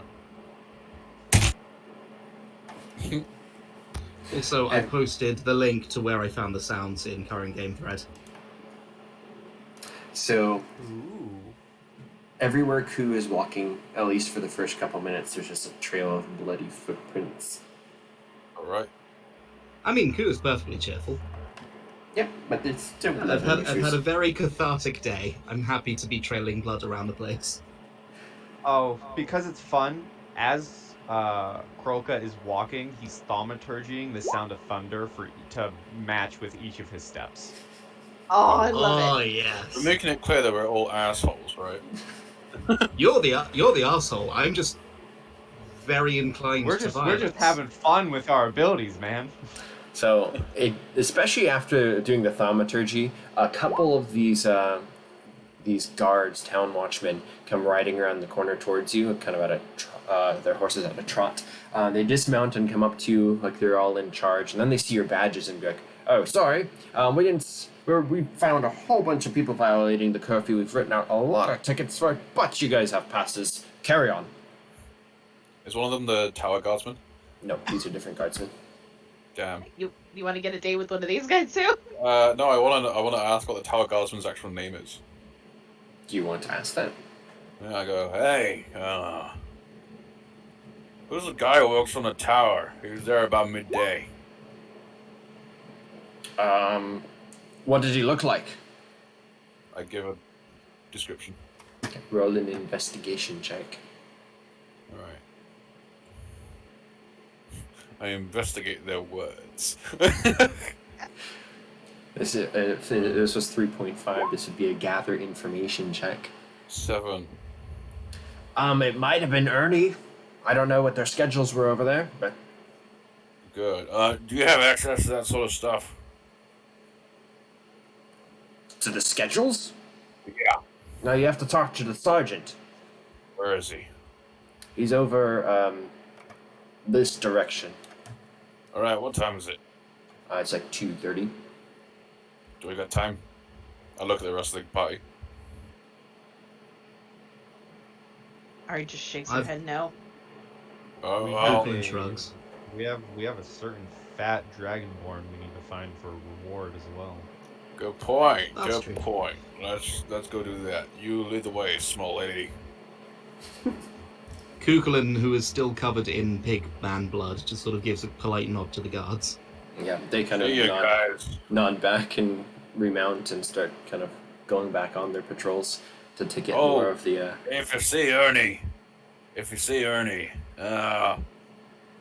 tell him to go to. You remember the bar that I just stole from? The Berg pub. Remember the bar you just stole from? You say Yeah, that to the guard? No. I'm saying Okay. because I'm not in character voice. You remember the bar I just stole from?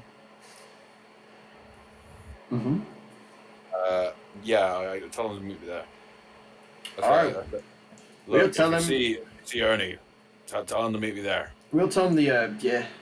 What are you? What are you? I'm a human. Yeah. What are you, some sort of orc? Okay, now that's offensive. Kukulin starts to laugh. First of all, I'm a Gith, which means I'm from the outer planes, not this happy little mud ball you guys call a planet. I'll have you know this is called the material plane. Anyways, we'll tell Yeah, him. I know. Yeah, I have to get through customs to get here. That place is shit. Just need to There. point this out. If you need their help, you need to be nicer. You know what? You're right. You guys have a nice day. And you, I pointed at the guy who called me an orc. You learn some damn manners. Yeah, get off with you. And they. Oh. Okay. I hold up one of the bottles of booze. I go, hey, whatever. I'm gonna carry on walking with the rest of the party. Okay, where do you go? Well, Third place on the list. can I also keep an eye out for the old fat dragonborn boy? Yeah, he owes us money for a reward. Do you want to actively go look for him? He's on the way, sort of thing. Okay. We should if like looking for him on the way, but I think after we hit all 3 stops and find out what's happening, we should still hit up Fat Boy. Okay, so yeah, just roll perception. I like this is what we're calling him now, is it? We're nice people. That's what he is. It's not our fault. Okay. He's like me, I like food. You don't I like see food too. any sign of I didn't anybody tell else you in there. otherwise. Yeah, damn straight. Who doesn't I see I like see the less. reason that we're the lowest, we're like the lowest of the low in the guild isn't because we're bad at our jobs, it's just because we're assholes. I Speak am for nice. yourself. Yeah. I mean, you are literally holding a guy like a human pulp puppet, so I'm not going to comment on that. I haven't done anything wrong yet. Okay. The worst Sorry. thing I have done Still fine. is attack our enemies for perhaps a wee bit longer than I was meant to. In my defense, I was very angry. That's fair. The worst thing I've done so far is collateral damage to a barn. What I've done is things that I'm not legally reprehensible to say. Roll a perception to see if you see Fat Man. Okay. Sorry, I didn't Join know us. it. Sure. Let me open up my character sheet so I keep minimizing it instead of closing it. There we go. You do It's not the see fat man. any sign of really anybody except from where you guys headed actually? Towards the docks? Yeah, we're gonna head to our next one, aren't we? Okay, so that'd be up here.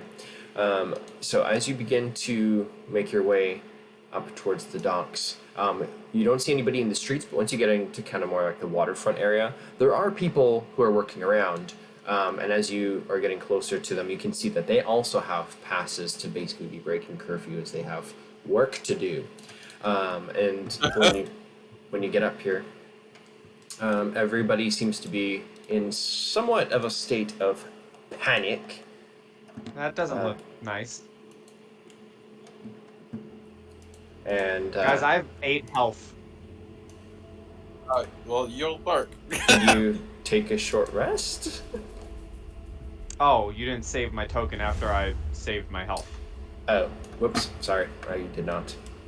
I'll grab my Oh, initiative. it's all good. I got mine. Mine should be 17 as I well. was back up to full health, so I'm happy. Oh, a pirate boar? What is going on? Okay.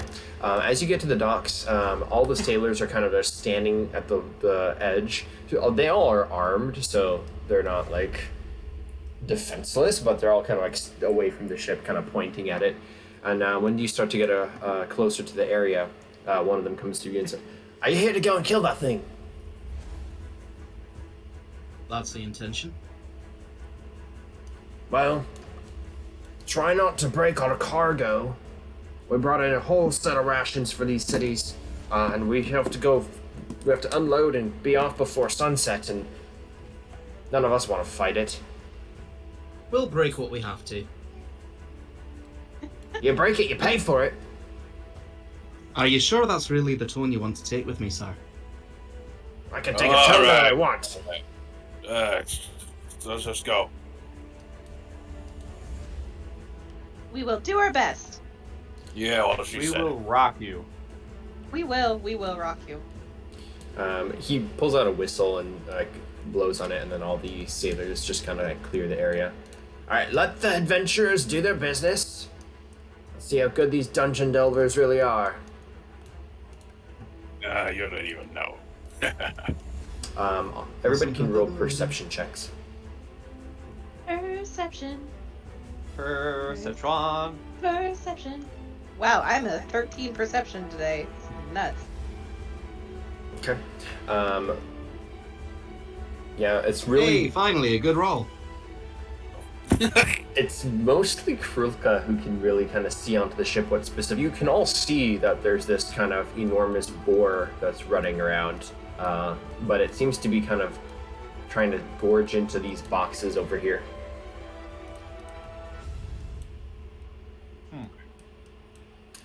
Well, then let me arrange initiative. Kukulin sort of looks at the other members of the party and asks them, "What do you suppose the demon boar equivalent of catnip is?" Probably not bacon. Fruit. I mean, probably not, but at the same time, maybe. Alright, considering I'm going presumably for I look at Ku and say, let's see if we can get that thing off the boat and into the water. Why? I can't fight it underwater. No, but I don't really think it can swim that well. It is after all a pig. Alright, well, what's the plan then? I'll go out there and distract it. And you throw it into the fucking water. Great plan. I'm a real big fan of this. I'm gonna go up there. And I'm going to... Can I see it from here? You can kind of see it. It's about 10 feet up. So you'd have to kind of get on from one of the gangplanks. Go on the box. Okay, yeah, if you get on the box, it's like 5 feet up. Yeah, In so I terms can of see it now, elevation. Well, there's boxes kind of in the way, so if it comes down, you would be able to see it. yeah. Alright, I yell, "Hey, you big piece of pork rind! Get your ass down here, you ugly motherfucker!" Can I'm roll. gonna cast Mind Sliver. Do you need to have line of sight for it? So we'll see. Yes, I can see within range. Hold on. See if there's anything else. In fact, instead of casting Mind Sliver, then I'll cast Dancing Lights, Okay. and I'll make an annoying pattern of lights appear to kind of distract it. And I'll make them appear here, so it charges into. So if it charges me, it's gonna charge into the skill or some shit. Okay. I'll go ahead and roll a persuasion or intimidation check. I'd say with the dancing lights, it's probably persuasion. Yeah, I'm trying to lure it out. Persuasion. Here we go, boys. 15. Okay. Ari? Or Ari? Okay, let's see.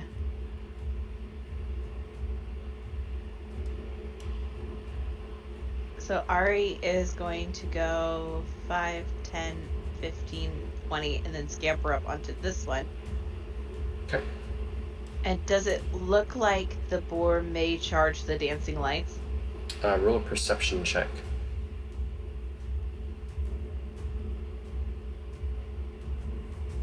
It's hard to see over the boat ledge, and then because it's behind the crates, you can't necessarily see what it's doing.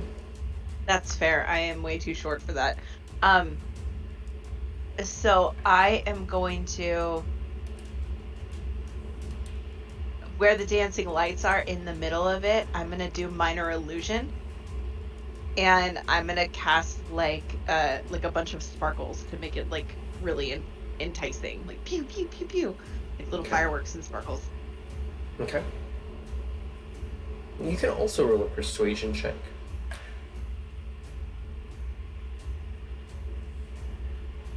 In. Okay.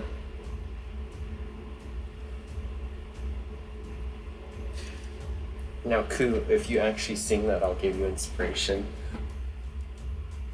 Kassen had dat doidag fuil de galu, karchland de förenach fin schel an chu. Wow. So, Hey! so as you were singing that, I you love gained that. inspiration, and that was extremely impressive. You must have already known what that is beforehand. Go ahead. What do you do? Thank you. It's a song that I've been practicing for quite a while.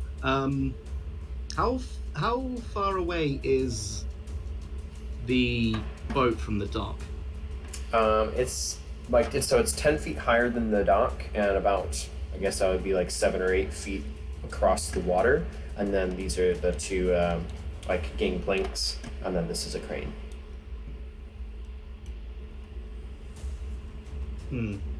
Well, I can only see this going well. I'm going to try and make a flying leap to get onto the boat.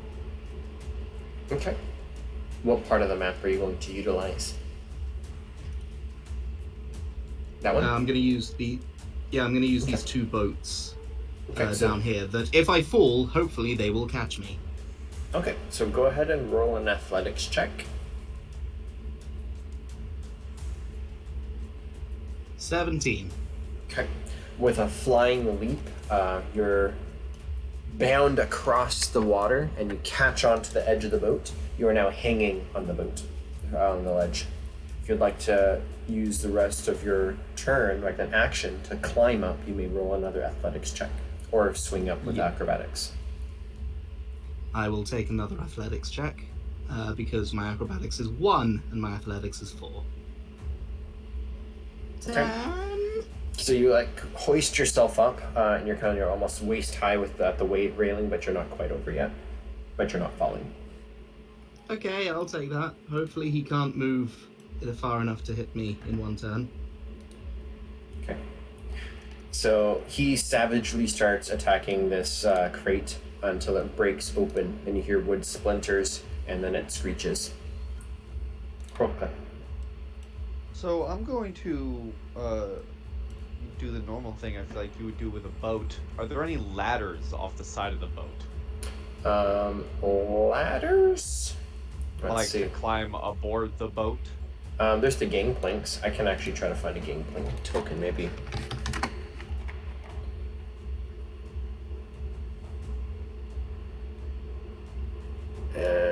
This'll work, I suppose.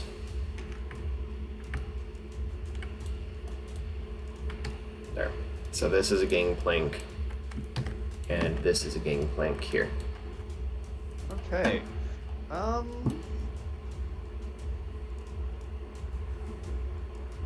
I'm just gonna go the other way on the ship. I'm gonna take my full movement and go around, briskly walking, and end up like right here with a dash.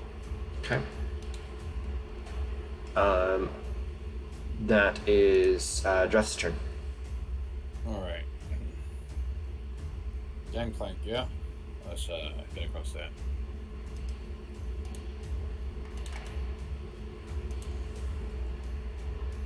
And what I'm gonna do... Hold up. One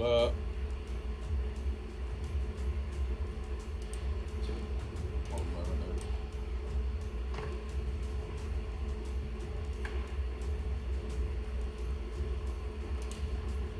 there. I put out the ball bearings from my bag. I'm gonna chuck them in the creature's direction. Okay. Yeah, they kind of all spill out over the deck. How many ball bearings is it? Does it cover a certain area? 10 feet. Creature that moves across the area or moves within the area must make a DC 10 dexterity save. Okay, and I believe this is kind of where you're trying to throw them? Yeah. Okay. Yep, go ahead. I go, come on, I haven't got all day. And I move the dancing lights to really piss it off. Okay. Where are you moving the dancing lights? I'm moving dancing lights to be bull rider style, the bullfighter style on the gangplank. Okay. And once I've done that, I'm gonna step off the gangplank. Do I have any? What's my current action economy looking like? You mean whose turn is next? No, I mean action, bonus action, movement. So you've used movement, and if you're casting dancing lights again, that looked I'm like kind of just moving them. I think I can move them, right? concentration up to a minute. You're right. So you have you threw your marble things. I'd say that's probably just a bonus action. Or is it an action? I'll see. I'm gonna look up ball bearings. Up to you. So I'm kind of just chucking them on the ground, really. Yeah. It says as an action, you can spill these tiny balls. Yeah. Okay. So that's my bonus action. Use that. So I've used my turn. That's my entire turn. Okay. I look over at you and I go, "What the fuck are you doing?" Ari. Okay, I'm going to cast another chromatic orb at the beast. And we're gonna go with lightning damage. Okay. An 18 for 15 points of lightning damage. Yeah, even though it's kind of around these boxes, kind of breaking into whatever it is over there, the lightning arcs around, and you hear it squeal as it gets hit by this bolt, taking 15 points of damage. Yep, awesome. And that is the end of my turn. I'm going to stay on the box so I have a decent view of things. Okay, cool. Kukulin's going to keep trying to climb up. Okay. 22. Yeah, you jump over. You are now on the boat.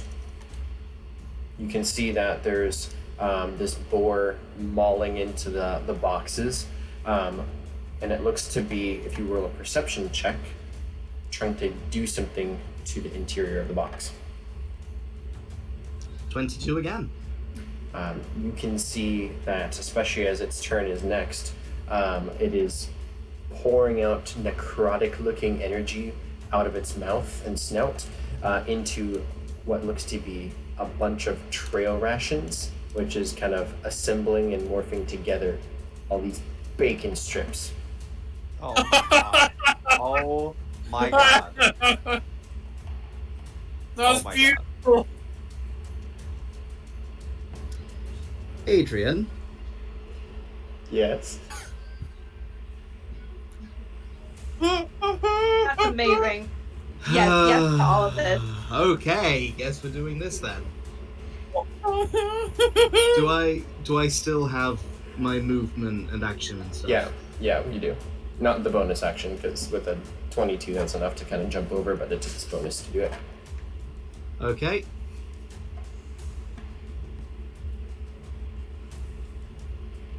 Well, I'm going to run 20 feet over here, because I can see those ball bearings, and I'm going to yell at the creature. Hang on a minute, I don't have my insult generator open.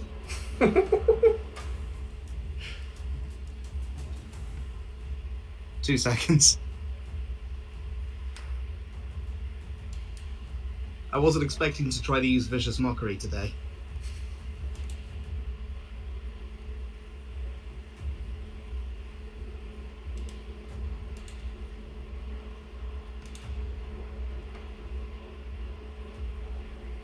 Oh my god, the music is titled Drums of Drakkar, and I almost read it as Drums of Durakar. I shout at them, "Oi! If a dog was as ugly as you, I'd shave his butt and make him walk backwards." Roll, I guess, an intimidation check. Actually, yes.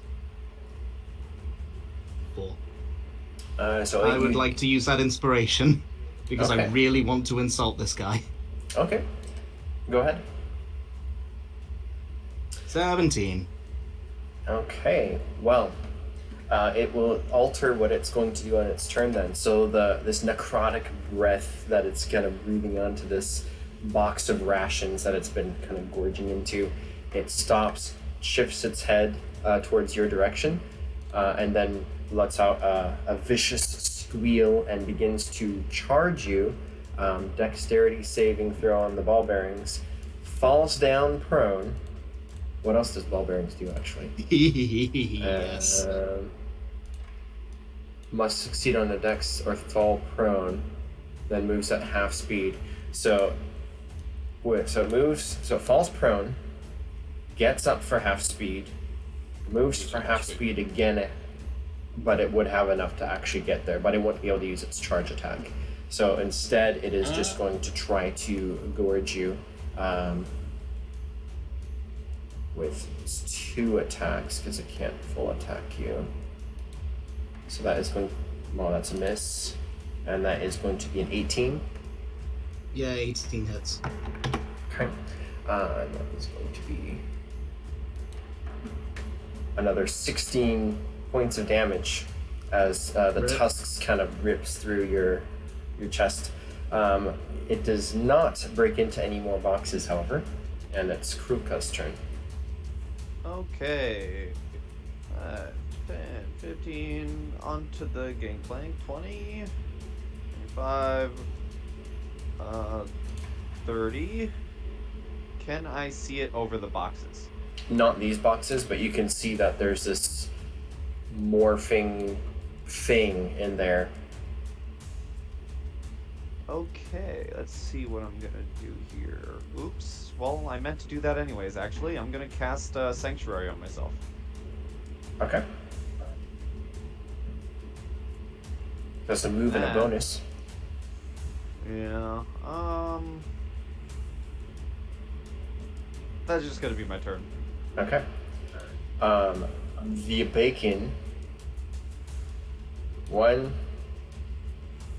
2, 3. The bacon is not hindered by the marbles because of the amount of like tiny little bacon legs that it has. It's like a centipede. It like crawls across, just scattering some of the marbles, and then 2 giant appendages of these kind of wrapped arms. It's just like bacon curled around each other. There's a giant swarming swirl of bacon, and it will attack you with an attack. And actually, one second, I have to switch pages.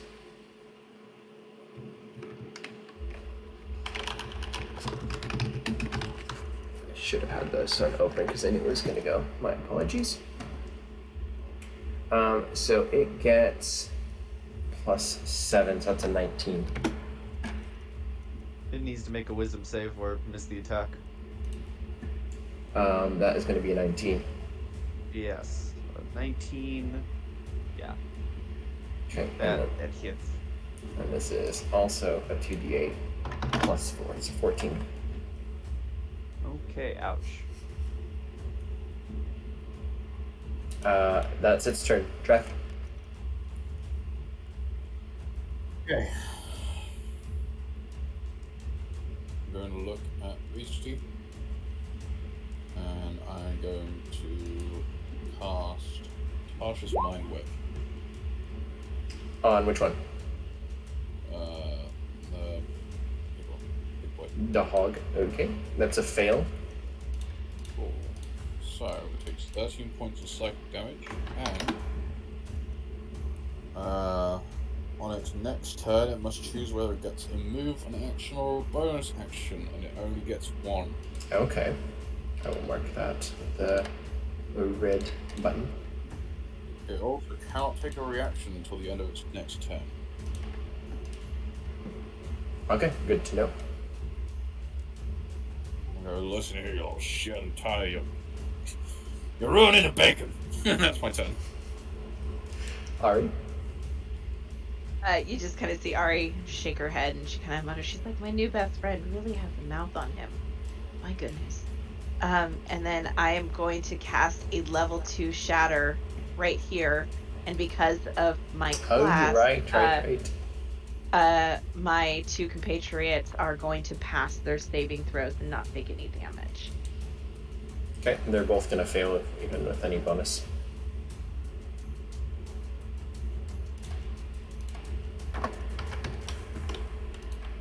Bits of bacon just explode out of the shambling bacon mound. But it is still up. The creature over here, and also this crate explodes. And then there's more rations. This one's kind of more like nuts. There's like peanuts and acorns and coconuts and all of those kinds of things. Peanut monsters are. Yeah, so it's just kind of scatters all over. And then the creature is looking pretty worse for wear. Like one of the legs is now kind of bent at an angle it shouldn't be. Yeah, it's pretty ugly.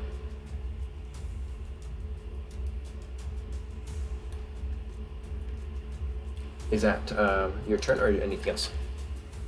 That will be the end of my turn. I feel pretty safe on my box. Okay. Then Ku. Right. Time for the one reason that I actually made Kukulin a Scourge Azamar. For my action, I'm going to use my Radiant Consumption. Okay. Pop. So no. Me and each creature. You keep typing, it keeps moving the thing, I keep losing the space. Me and each creature within 10 feet of me take radiant damage equal to half my level, which is 2, but I only take 1 because I have resistance to radiant damage.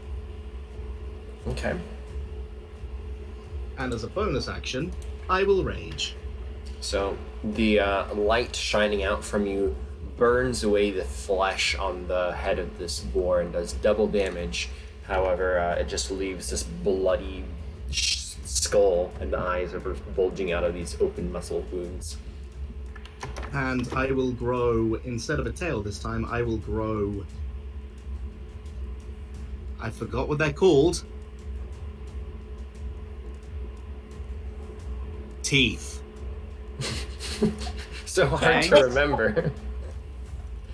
Something to do with white, like everything is. Bite. I will grow a great set of like scorpion mandibles. Oh, those kind of teeth. Okay. So, yeah, that's so That's if right. I bite him, I can regain some hit points. But I will not bite him because I've used up my action and my bonus action. But I've done damage, so I will stay in rage. That's how it. That's what that. Mhm. That counts. Yes. English words. Okay. So on its turn, it has 3. It's got 1 action that it can do, right? It can only do one thing. It is going to try to pummel you then with a full attack, which is 3 attacks. It's going to be a 15, a 22, and a 10. Yeah, 2 of those hit. Okay, so it's going to be 48 flat. So 26 halved to 14. Oh my god. Because you're raging. As the tusks. Yeah, it's a good thing I was raging. Yeah, the head has no more skin on it, and some of the flesh has been kind of seared off by your radiant light. But it's trying to gore you anyways with its teeth and with its tusks there. That's its turn. Krulka. I am going to hop in my shell and end my turn. Okay. Yep. Just nope out of there. Okay. The Baconator is going to. Not the Wendy's Baconator. Oh no! I love Is going. D&D. It's going to engulf you just by stepping over, and because you're in your shell, it just I think automatically succeeds. You are now blinded, restrained, unable to breathe, and you need to make a Constitution saving throw, please. Okay. Well, I can hold my breath for up to 1 hour. You know what? This is at the start of its turn, so you do not need to do that this turn. Okay. So Um, no con save right now. However, with you being engulfed. Okay, so engulfing you does not actually do any damage. It has to do an actual attack on you. Yeah, so it has to grapple you actually first. So my mistake. So it will multi-attack you against your shell. How would this work? Because you're just a shell there. I think it wouldn't be trying to like pummel you. It just would try to engulf you. So I think by moving onto your space and you're just sitting there, I think it would automatically engulf you. Well, I mean, my armor class increases when I'm in my shell, if that matters at all. Mm-hmm. Would the shell be spinning in place, like trying to avoid getting grabbed? I think it's in basically the shell is just sitting there. So it will engulf you, but it's not going to actually do damage to you on this turn. And then it will continue to kind of sidle down with Krulka still inside of it. And then it will try to smash Ku instead.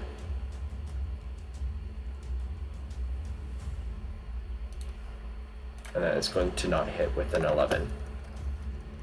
I am too angry right now. Yeah, this giant tendril of bacon just swings out almost 10 feet high and tries to slap down on you, but you sidestep and it just hits the wood and then recoils back into the swarming mass of Out of pork. curiosity, would it engulfing me be technically an attack? Would Yes, it would, Okay, but so it would have to make a wisdom save. Guys, yes. sorry, I hate to interrupt, but I've just realized something. My radiant consumption affects all creatures within 10 feet of me, Okay, so that would have been so that would include Krulka. Well, that would have dropped me. Yeah. Rats. is radiant. Radiant That's 2 damage damage? equal to my level. So it's 2. Equal to half my level, yeah. Okay. So yeah, that means Krulka, you would be down. In which case, it would ignore you. And then yeah, it would just go down towards 1, 2, and then it would try to slam attack you with its 11. So that's a miss. Then it would be Dreth's turn. Oh shit. Okay. Sorry, Krulka. This is why we read abilities, people. I was just too angry. Yeah. How rough is that? See, I read that part, and I purposely chose not to say anything, hoping that everyone else would ignore it. How angry is the big guy looking? Um, Sorry. This guy's looking very close to being dead. The bacon Right. doesn't look close to being dead. Put everything we've got into it, I guess, boys. I've already used one on Natasha's mind whip, so I don't really want to have to use another. Yeah. I'm going to cast. Catapult. I need to make a dexterity saving throw, please. Wow. And this is on the pig. Okay, yeah. That's a hit for no damage. That's the hit, meaning so he matched dex save of 13, even with no additional bonus. But it says no damage on a successful save. Yeah, that's fair. Alright. That's all I can do then. Whoosh. What did you catapult, by the way? Fish. So this spinning salmon or whatever flies past Ku's head. Or between them, rather. If that's your turn, then it's Ari. It's also like bonus action shit.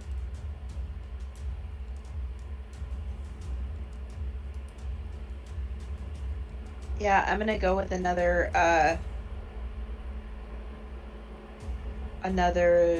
shatter at level 2 with my last level 2 spell slot.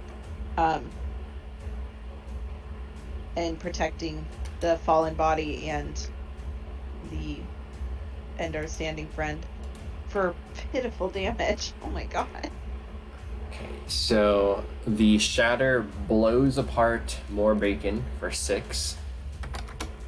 The hog takes 3 shatter damage and looks like it's about to die. That's good. That's good. Is that your turn? I'm gonna hop down and go 5, 10, 15, 20, 25, and that is the end of my turn. Okay. As you're passing by, the sailors all start like clapping for you. Ari, you may gain inspiration from the. Let's see how many of these. There's like 20 sailors or something like that, and they all start. Action. Yeah. I trade for a potion as I'm running. Yeah. Then they start to stop clapping. It's your job. Ku. Lane. Kukulin, I will smack the big boy with my hurley. Oh dear. Nope, it's still Okay, up. I will add a reckless attack to that. Okay, go ahead. Yep. That's a bit more like it. 16. Okay. So describe to how you recklessly salvage this attack and decimate it with its 1 hit point. So when yeah, you know what? I think the only thing that needs to be said is Good lord. Fucking the And- Palsy abridged with like the war. Sorry, not that thing. The Brother Alpha Booster Warhammer. If the Yep. DM had a text to speech device. Yep. This is getting me big vibes of when he like has the Exterminatus button. He's just slamming his head against it. Yep. and because of Great Weapon Master, when I reduce a creature to 0 hit points with a melee weapon attack, I can make 1 melee weapon attack as a bonus action. Do it. Guess who I'm hitting? I'll give you a hint. It's the bacon. For 13 to hit? A 13 does not penetrate its thick bacon-wrapped hide of bacon. Would I still... hold on, let me read Reckless Attack again. If it lets you attack, normally, Melee weapon attack rolls using strength during this turn. So I can hit him again. Go for it. 15 to hit. That just breaks through the bacon and kind of the little wavy chips go splattering everywhere, and you do 20 points of damage to it. Plus, Crunch. I would like to add 4 radiant damage because of my radiant consumption. Yep. It So he automatically. is taking 24 damage. Oh no, this one's not vulnerable to radiant. Well, is he resistant to radiant? No, so isn't it 2? Yes, I apologize. Wait, hold on. I need to read my things. In addition, once on each of your turns, you can deal extra radiant damage to one target. When you deal damage to it with an attack or a spell, the extra radiant damage equals your level. Okay. So, yep. 4 that's- damage. So that is correct then. Yep. So bacon bits go Half flying. the level. Is he still alive? Yes, he's very much still alive. He takes an extra 2 damage from my radiant consumption at the end of my turn. And Krulka, unfortunately, I think that means you lose 1 death save. Isn't it just that one person though? Isn't that what you just said? The person you hit, or is it everybody? Everybody within a radius takes half my damage. So my I don't understanding like is he does the radiant for the attack, which is his level 4, but then his shining ability is doing the 2 damage extra in the surrounding area. If I'm understanding. There's the actual wording. Also, I'm glowing.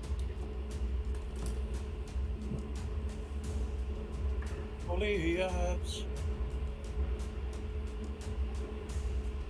You could always move a step back, and I don't think I'd be in it. You're right though. I end my turn. Like down here. Yeah, if you move like right there. It takes an opportunity attack on you if you're going to move away from it. Yeah. No, I'll stay here. If Krulka's out of my range, then yeah, I'll stay here.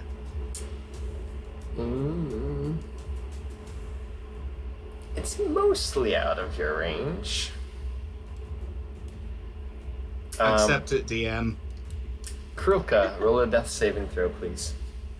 Yeah. That's a pass. 10 or higher. This shambling Baconator mound is going to try to multi-attack you.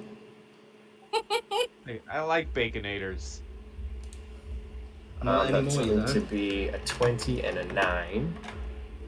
The 20 hits. Okay, roll a dexterity saving throw as it tries to engulf you.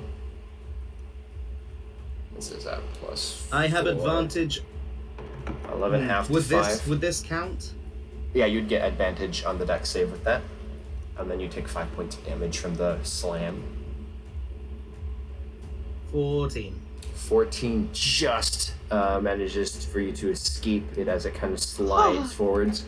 Again, all of these millipede legs of bacon just kind of having it just slide across the floor as it tries to get it on top of you, and you just kind of back up a little bit. It is now Okay, how much damage, sorry, did I take? You took half, which was 5. Got it. Okay, and Dref. Dref. Alright, cool. So I just can't wait for you guys to stop talking because I didn't want to interrupt you. Yeah. IRL me is surprisingly more polite than Jeff. Okay. Just one baconator boy, yeah? Mine sit out the bacon. Okay. Let's see if it can. How intelligent is this bacon? Bacon, known for their smarts. That is going to be a 7. I'll say if it's gonna be like a 13, I'll be like, mother. Okay, this bacon is smart. Okay, cool. It takes 6 psychic damage, and its next save is at minus 1d4. I'm so surprised it can take psychic damage, but it can, so. I can do one thing next round. Okay. I'll mark that down. The red dot. No, that's Tasha's. This is just it removes its. Okay. It just lowers its saves. I will remove the red dot. Okay. Any movement, or are you staying put? That'll be it for now. Okay. Ari. Okay. I'll like position here. Let's see. So we're gonna go 5. Oh shoot! I can't do originally what I wanted to do. 10, 15, 20, 25, and then I'm gonna. Oh man, I probably can't see the baconator because the box is probably too high. Yep, that's 10 feet up, and that's another 10 feet of boxes. Okay. Then I will use my action to dash and go 5, 10, 15, 20, 25, and get to here. I'm trying to get to Percola and save him. Okay. So I'm just using all of my movement. I'm just running. Okay, Coop. Coup smash.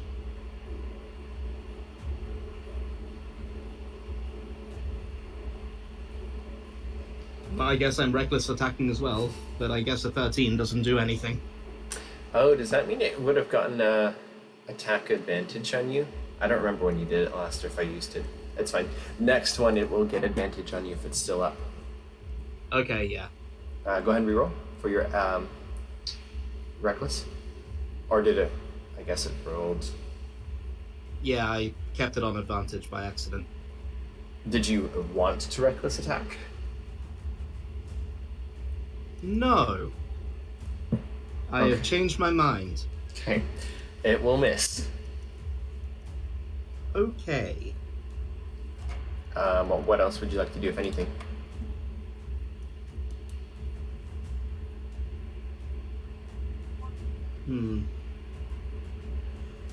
I mean, ooh.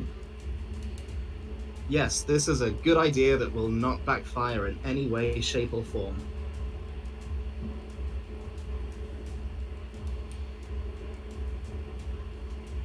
On second thoughts, it will backfire in several shapes and forms, so I'll just end my turn there. Okay. It takes 2 points of damage. Yep. Okay. Oh, I Now- take 1 point of damage. I keep forgetting that. Now, as your light is still kind of emitting out, you remember in like Indiana Jones when like the Ark of the Covenant's in the box and the Nazi symbol gets burned off? Like that's happening to all the crates just because of the intensity of the radiant light. Nothing's damaged, but they're kind of getting blackened. And then that's dead. Kronka, roll a death saving Yep. throw. That's a fail, which I think puts you to 2 fails. No, that's a success and a fail. Yeah, but the first one with the radiant light was close enough to where it caused you damage, so that was one. I thought you ruled it because that he moved back. It was just I was out. I believe it's at the start of the turn, so that counted for the second one. Let me reread Yeah. it. Okay. At the end of each of his turns. Okay, it does say that, so you may have not taken that death save, so you are at 1 and 1. Lovely. Okay, its turn. This mound is going to still attack you because you are now in range to. It doesn't have to move, so it will multi-attack. So that is going to be a 9 and a 21. The 21 hits. What's that? Okay, and that is going to be 15 halved to 7. Country, what's that? Ooh. Dreth. I'm on 1 hit point. Mackenzie, what's that in the background? Oh, sorry. I was checking a video. I was like, what the fuck? Sorry. I got like 1, 2, 3.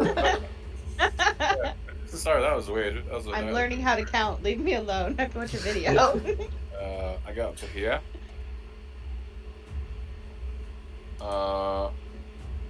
Let me just check what a healer's kit does. Healer's kit, there we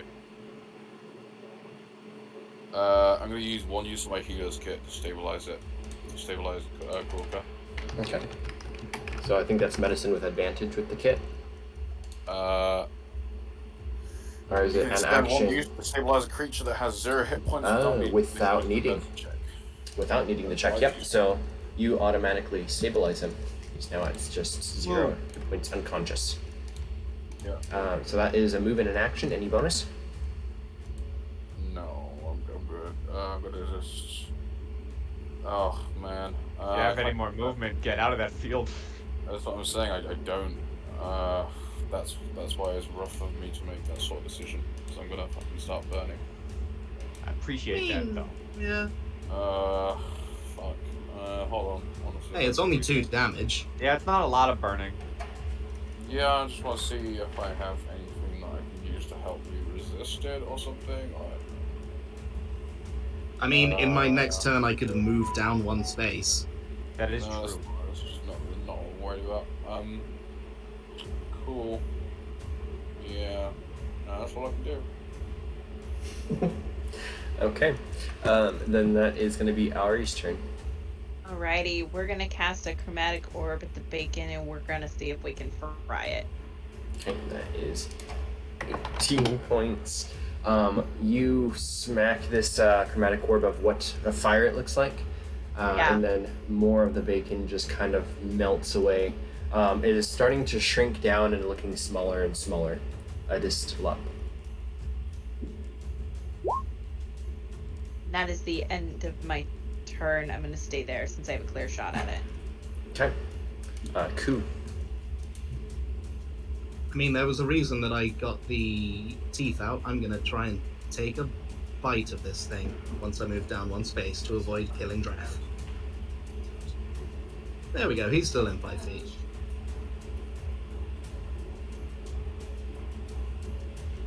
Yeah. I'm gonna guess that a 7 doesn't do much. Unfortunately, that misses. It will take its 2 damage, and you will drop to 0, I believe. Okay. Here's where the final thing happens. Is drinking a potion a bonus action? It is. It is. I have 3 2d4 plus 4 healing potions, and I'm gonna chug one of them. Okay. That will keep you up.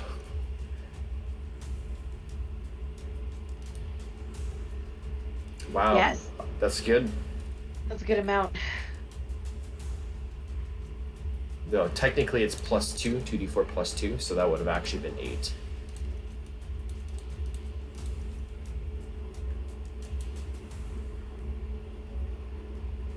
And that's your turn. Then it would be Krolka, you are unconscious. But stable. This thingamajiggy is going to continue to smash on this radiant guy, trying to squish him down. The bacon's more dangerous than the boar. Actually, you know what? It moved, so it can't It is. multi-attack. So that's only a one attack, which I guess it doesn't matter anyways. That will miss you. Yes, it will. Dreth. Cool. Plays back up. Okay. Let's think about this real quick. You said that bacon's looking rough? Yeah, it's the more hits that it's taking and all these magical spell attacks, bits of the bacon is just kind of falling off and it's getting smaller and smaller. Yeah. Okay. I am going to cast another fireball, making bacon. That will hit. 10 points of fire damage. Okay. More of the bacon kind of sizzles off, chips to the ground. It's looking, again, smaller and smaller. It's getting fewer and fewer bits left, but it's still up. Cool. That's all I can do. I Ari. look over to Ari and I go, up to you, little lady. Let's do this. Make more bacon. She lines up her wand and casts another chromatic orb. I would like to use my inspiration on that. You may do so. So that was plus 5. That is a total of 20 That will hit. Yep. for 15 points of fire damage. 3 5s. That's fun. And you have brought it to 101. How do you want to kill this thing? Yes. Just shout. I hope you like your bacon extra crispy. Zap. You know, this is a logistics question just because I'm curious. In reality, right, would bacon have resistance to fire? Like if it's already cooked. If it's already cooked, probably. No, because you can burn bacon. Have You ever can had very bacon? easily burn Have bacon. you had I should bacon where know. it's like too crispy? I love the more burnt it is, the better it is for me. But like, have you had murdered bacon? if you murder a bacon, you should be murdered. Yeah. Fair. Yeah. This is murdered bacon. Not wrong. However, Like if you ruin bacon, someone bring in the guillotine. is that for Okay. cutting your cheeseburgers in half? I hope.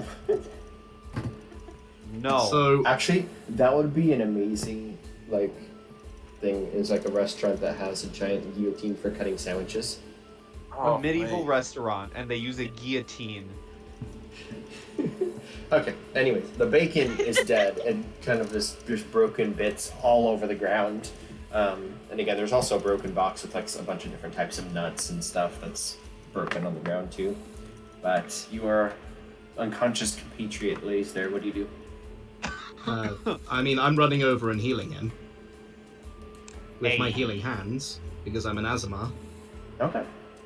So you regain 4 hit points and you're awake again, I guess. Reach inside the shell and you're like, "Poke, get up."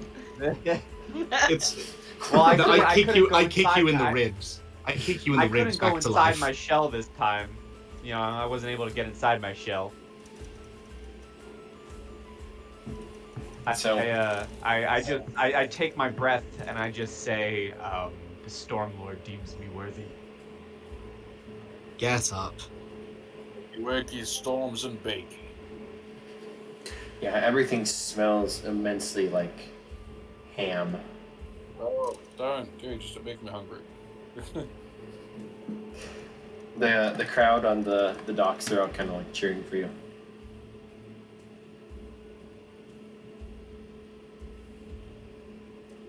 Yeah.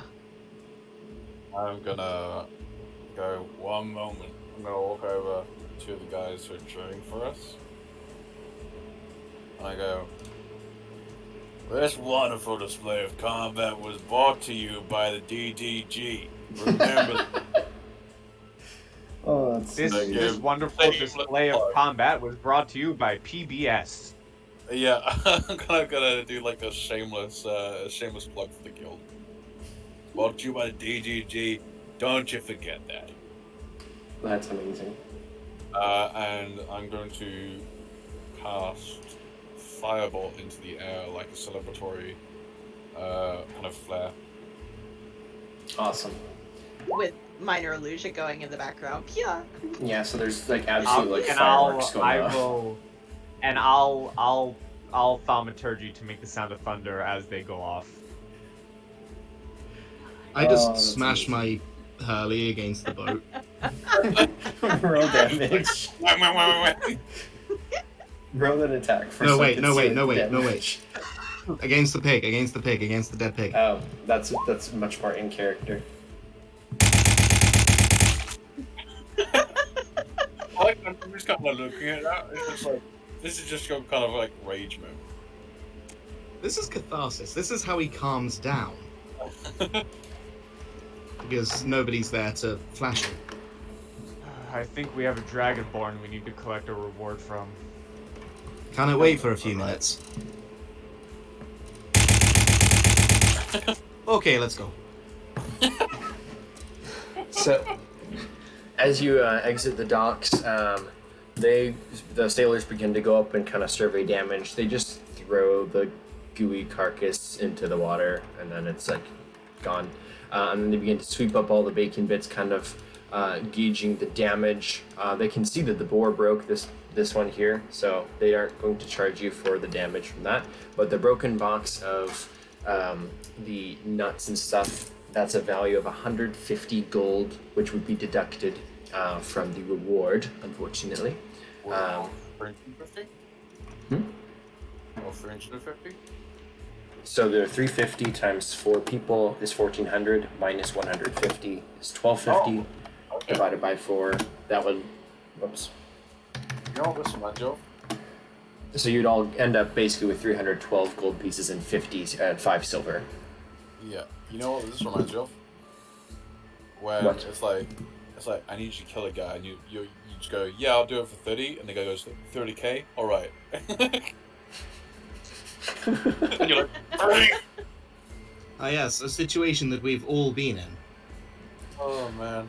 It's a fine. You would understand. Yeah. So you are able to kind of make your way back. City is still kind of more or less on lockdown, but you're able to go over. If you want to roll an investigation check, and then we'll see kind of where you all end up at. We Roll need an to investigation. find the good. fat man. Come on. Yeah, Let's that's find right. Fat Man. Fat I man's got shit. him. Yep. Yep. Ari to the rescue. I roll an investigation check for my god lover. 10. Okay.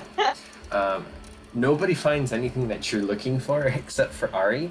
You find back at the merchant, the market ward actually, you find this guy, Merchant Tiberius. He is trying to fix the barn, and then when you come over and kind of inquire on the ward, he says that he has prepaid it to the Church of Nula, which has contracted out the Dungeon Delvers Guild, along with the other kind of people who had needed assistance. So if you go to the Church of Nula, you would be able to collect your reward.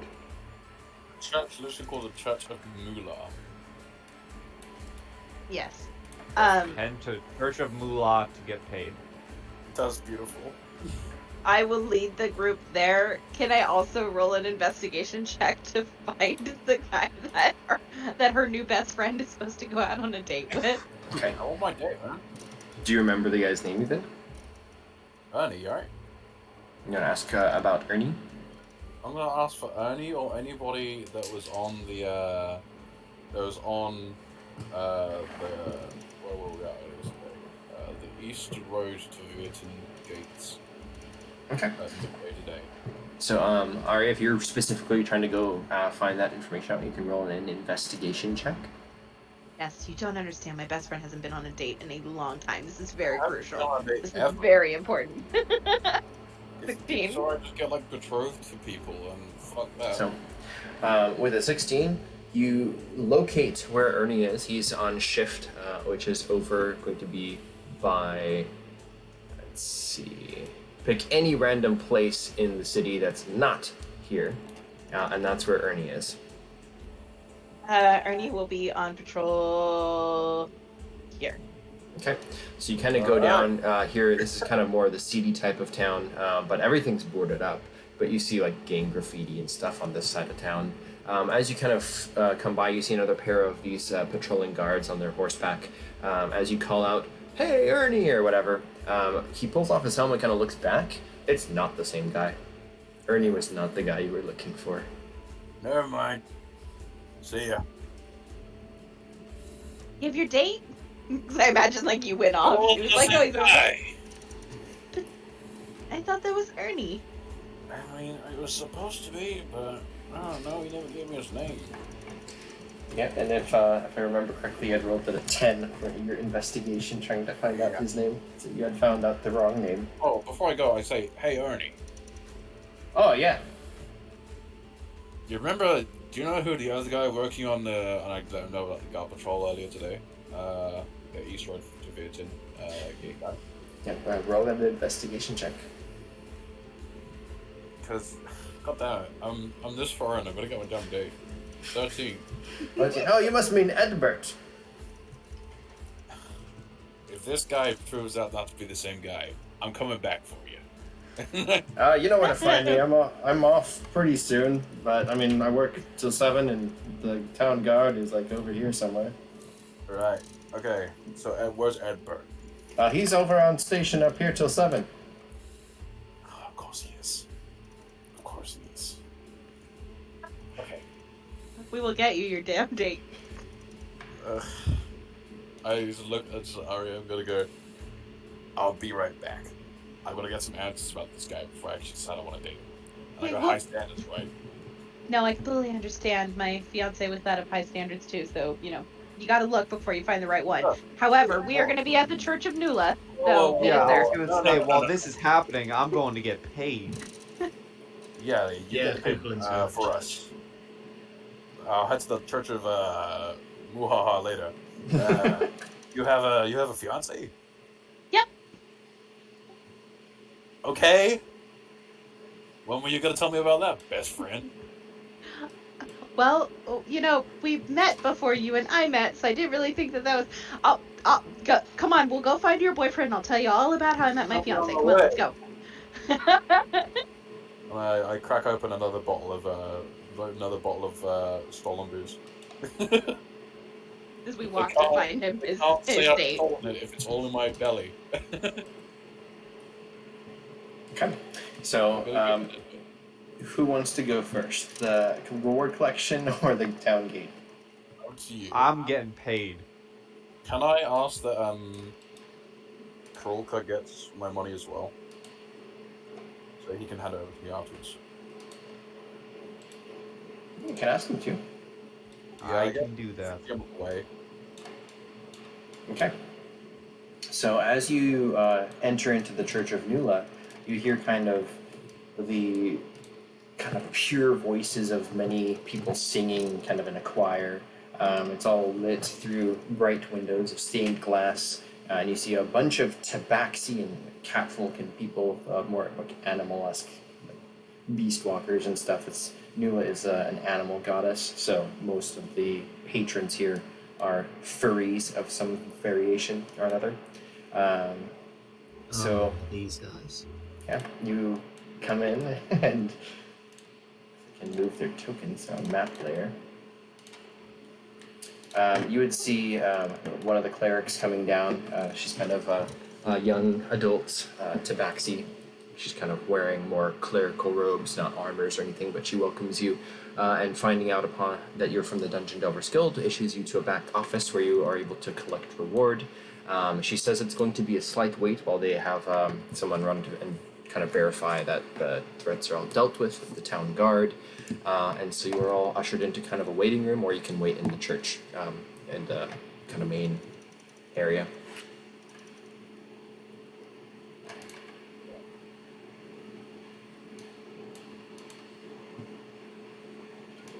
Kukulin will wait where he's told to wait.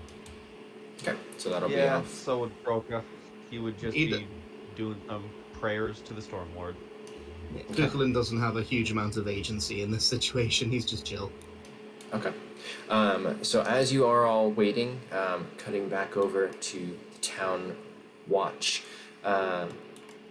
Dreth, you get up to the area. You see there's still the same guards up there kind of on the watch, but there's kind of a messenger just kind of running away at this point. And it seems he gives the order to open the gates. Lockdown is over. And then there's kind of a cry from the townsman. And What do you about the DGG? Yes, very well done, very well done. I'm just waiting to the general crowd, I guess. There's no crowd yet. Like, hey, this is what it is. Yeah, right now there's just like 20 guards. They're starting to like go around, and then you start to hear them kind of making proclamations around through the streets that the quarantine is over. Yeah. But yeah, there's still the two guards that kind of descend down from like the wall and kind of stand guard at the gate instead, and just kind of nod to you. Which one's the one who asked me on the date earlier? Egbert, and then if you can roll a charisma check for me, or I'm not either trying save to and throw or encourage check. that. I'm just like, hey, you asked me on a date. Yeah. Still roll a check for me to see if he even remembers you. Wow. If he doesn't remember me. 2. So the guy blinks and he's like, sorry? You asked me on a date earlier. Oh, you're one of the adventurers. I didn't mean it. Oh, really? I mean, I'll buy you a drink. What's he wearing? What? What's he wearing? He's wearing, like, chainmail. Chainmail. I mean his helmet. What's on his head? It would be just kind of a chainmail coif. I forget how to say that word, but it's like So is that easy to take off at all? You can pull it back. Yeah, I pull it back, and I splash his face with wine. I go, you stand me up again, you gotta fucking get it. And I'm gonna leave. I'm pissed. I'm angry. He like Go, fucking asshole. So it's about that time that you arrive back to the church, coming in, that the confirmation comes in and they bring out a chest of gold. The headmistress, which her name is Lady Vera, she's the head cleric of the church, she brings out a chest of gold, which contains, again, it was 1,250 gold pieces after deducting the kind of fee that the docks had charged for the damaged goods, and you all get 312 gold and 5 silver. There. And then she also says, "You are all welcome to come back to the church. Do you ever have, should we have need of any future adventurers? You've all done very well. There's been minimal collateral damage, which I appreciate. Very few deaths, which is ideal. So you've all done very well." And she kind of inclines her head. Thanks. Sorry, we just met. What's your name? My name is Lady Vera. Yeah, see, I remember names unlike some people. So, good to meet you. You're welcome. On behalf of DDG. Thanks. I'll take my money, and I'm kind of just... I'm gonna mope. I'm gonna go to the bar. You go back to the bar. Or is anyone else, as you collect your reward, anything else you guys want to do here before kind of wrap up? No, Kroka would take his money, bid his farewells, and then probably head on back to the guild. Okay. So you all begin to part your ways then. Go ahead. Sorry, Kukulin would like to ask Lady Vera something real quick. Go ahead. Now, I've heard about this place. Did you happen to run into a man made of metal with a violin in his arm? You must mean that bard from the Dungeon Delvers Guild. Kukulin sort of leans in close to her and sort of whispers, "He's a right wanker, isn't he?" He's a bloody wanker, that's what he is. Oh my god. That's the spirit. Tell you what, if Whiskerson, and she waves the tabaxi over. Tell you what, if you want, we craft healing potions here. If any of you need to restock, I'll give you 10% off. Thank you very much for the offer, but I'm alright for now. I'll take one before I leave. Okay, so for 40 gold you can stock up on up to 3 healing potions each. And Honestly, I think I would do the same before leaving. If that's offered before I leave, I would do the same. I will Yeah. take the 3 Yeah. as well. You're welcome to do so. So that would be 40 times 3, 120 gold. And you can Are have these 3 are these the base level healing potions? Yes, so if you want to ask for something more potent, you may. out of curiosity, so first thing, you said that's 120 gold, yeah? For 3 base level 2d4 plus 2 healing potions. Considering that Ari's the one buying the most of them, I'll